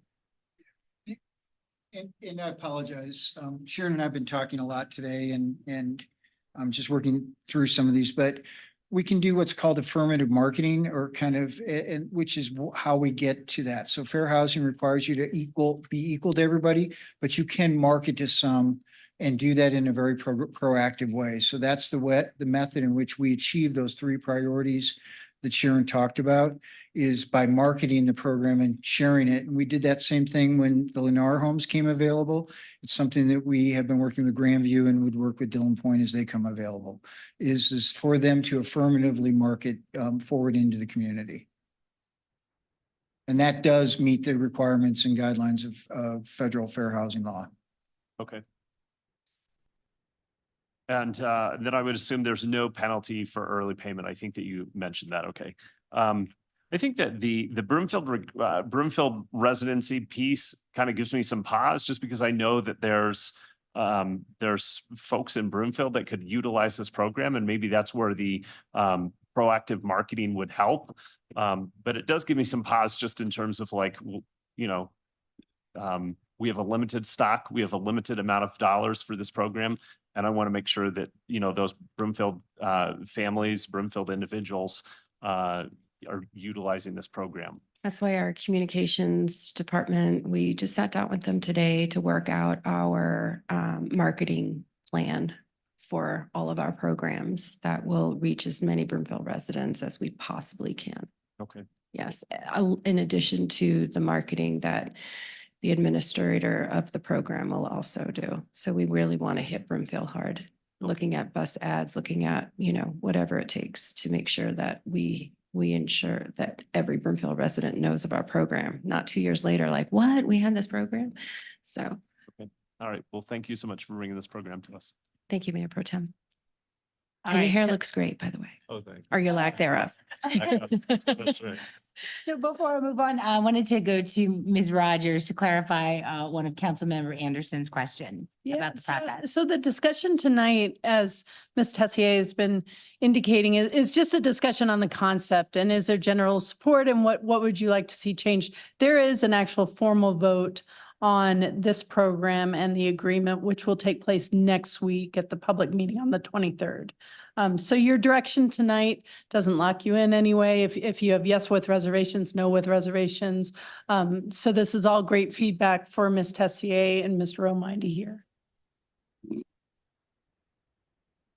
Thank you, Ms. Rogers. And next is Councilmember Delgadillo. Thank you, Mayor. I don't have any questions. I am supportive of both of these. Thank you. I know, y'all are winning over there. Next is Councilmember Henkel. Oh, darn it. I keep looking at two. I go to two because I'm thinking one's talking. It's not intuitive, but I'll get used to it. That'd be you, Councilmember Ward. You knew. Thank you. You should have just started talking. I only have, I think, one question, and forgive me if you did cover this. I know Mr. Romine had mentioned FHA loans. Are residents allowed to pair this with an FHA loan for that down payment assistance? Yes, I wasn't sure if you were asking if they were also getting a down payment assistance from. So you're saying, can someone who's getting an FHA loan use this program? Yes. Yes, absolutely. Perfect. This is, and that's who we are probably going to be working with mostly. Wonderful. Just wanted Yes. to make sure on that. Otherwise, yes on both. Thank you, Councilman Ward. Thank you. And number one is Councilmember Henkel. I like hearing that. Number one is Councilmember, I'm just kidding. Brevity tonight will be at the forefront. One of my first questions that was just actually answered is when we're expecting to see this fleshed out within the first quarter. It sounds like next week we have a quick turnaround. I did send off some questions today just to CMO crew, but I don't think that we need to answer them tonight because they're from my constituents who specialize in mortgages. And so they just had more specialized questions. So if those can just be addressed when we see that next week. I have them answered for you. Oh, well then, check that out. Yeah, because they had a lot of questions about, can any loan be used? And then they were talking about if a VA loan is 0% down, but the property has to qualify, can a VA borrower use the funds for closing costs? And so they had all those questions. If you want to go through line by line, that'd be great. Okay. We can answer them tonight if you already have them answered. So can any loan be used as the first lien? We're looking at probably lien 5 or 6 because the first is real estate taxes. The second lien is the super lien of the Colorado Common Interest Home Ownership Act. The third lien is usually the first mortgage or deed. And then we'd be looking at 4th, 5th or so, right, for the lien question. Now, you did answer, we did answer the question about private mortgage insurance. So I'm not going to repeat that one. If the VA loan is 0%, this is for down payment assistance only. They can negotiate to see if they can use their closing costs from their VA loan or from another negotiating point in the lending or whatever, but this is down payment assistance only. Okay. Is the interest simple or compounded? It's simple. Is there a cap on how much a borrower can contribute to down payment and our closing costs? Since this is the program to support middle income families, we want to have some sort of checks and balances that would keep the spirit and the intention of the program. So is there a cap? There's sort of a side cap, isn't there, because of the amount of loan that you're taking out, right? Right. And can it be a gift? Yes, it can absolutely be a gift. Can gifts be used for the 2,500 minimum or closing costs? Yes. And additional down payment? Yes. And then can this piggyback with funds from other sources? Yes. We want to see people use as many programs as possible. We're looking at maybe giving CHAC the information for the personal investment enterprise program, which is they match 4-to-1, where you go through their counseling program and their education program. And if you save up $1,000, they'll provide you with 4,000 for the 1,000 that you provide. Nice. Yeah. And can borrowed funds, like from a retirement account, be used for the borrower's contribution? Yes. Perfect. That was expedient because I sent those questions today. Nice. Wow, thank you. That's it. All right. Thank you, Councilmember Henkel. And we'll go to Councilmember Leslie remotely. Thank you very much, Mayor. How does this relate to veterans? As a veteran, I'm always concerned about my colleagues' ability to acquire housing. And I know there are VA benefits for many, but how does this program help the veterans obtain housing? So if the veteran was able to, as we were just talking about, and I do have a soft spot for veterans, I have a family of veterans. If the VASH loan, or, you know, if it helps with closing costs, then they could use that in conjunction with this program as a down payment assistance. And if they have a better program for veterans, this may not be the program for them. Right, I understand that. Mike, I appreciate you're all raising the PMI issue, and you know, that is, as Jeff said, that's a cost. There's no benefit to the individual. It's just the bank protecting itself. And so any way we can increase the amount of down payment so that the buyer is able to get to the 20%, then it's better for everybody, frankly, except maybe the bank, but it's certainly better for the family. Is there a way for these funds to be able to help bring that the veterans' benefits themselves up to a point where they could achieve that 20% down payment? Do you know? Off the top of my head, since we haven't worked this program through, I could get back to you on that and to see if CHAC has experience with working with some of the other veterans benefits for home ownership. Yeah, no, I appreciate that. And you know, the challenge often with veterans benefits is it takes so long for the system to, you know, take into place. We have a good office in the county. I've worked with them myself, but there's only so much they can do, and it just takes time. So if there was some way for these funds to be able to augment what the veteran can bring to the table on his or her own right, and then with the additional VA benefits, I mean, that could be a real help to a family. 100%.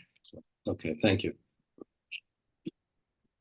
All right, thank you, council member. Any other council member questions or comments? Did you get enough guidance to move forward, team? I believe we have. Thank you so much for your time tonight. We appreciate you. Thank you for all your work on this. We'll see you next week. That concludes the items for this evening's study session. Again, if anyone has questions related to our new agenda management system, they can be emailed to info@broomfield.org. There is no further business. The study session is adjourned. Thank you all.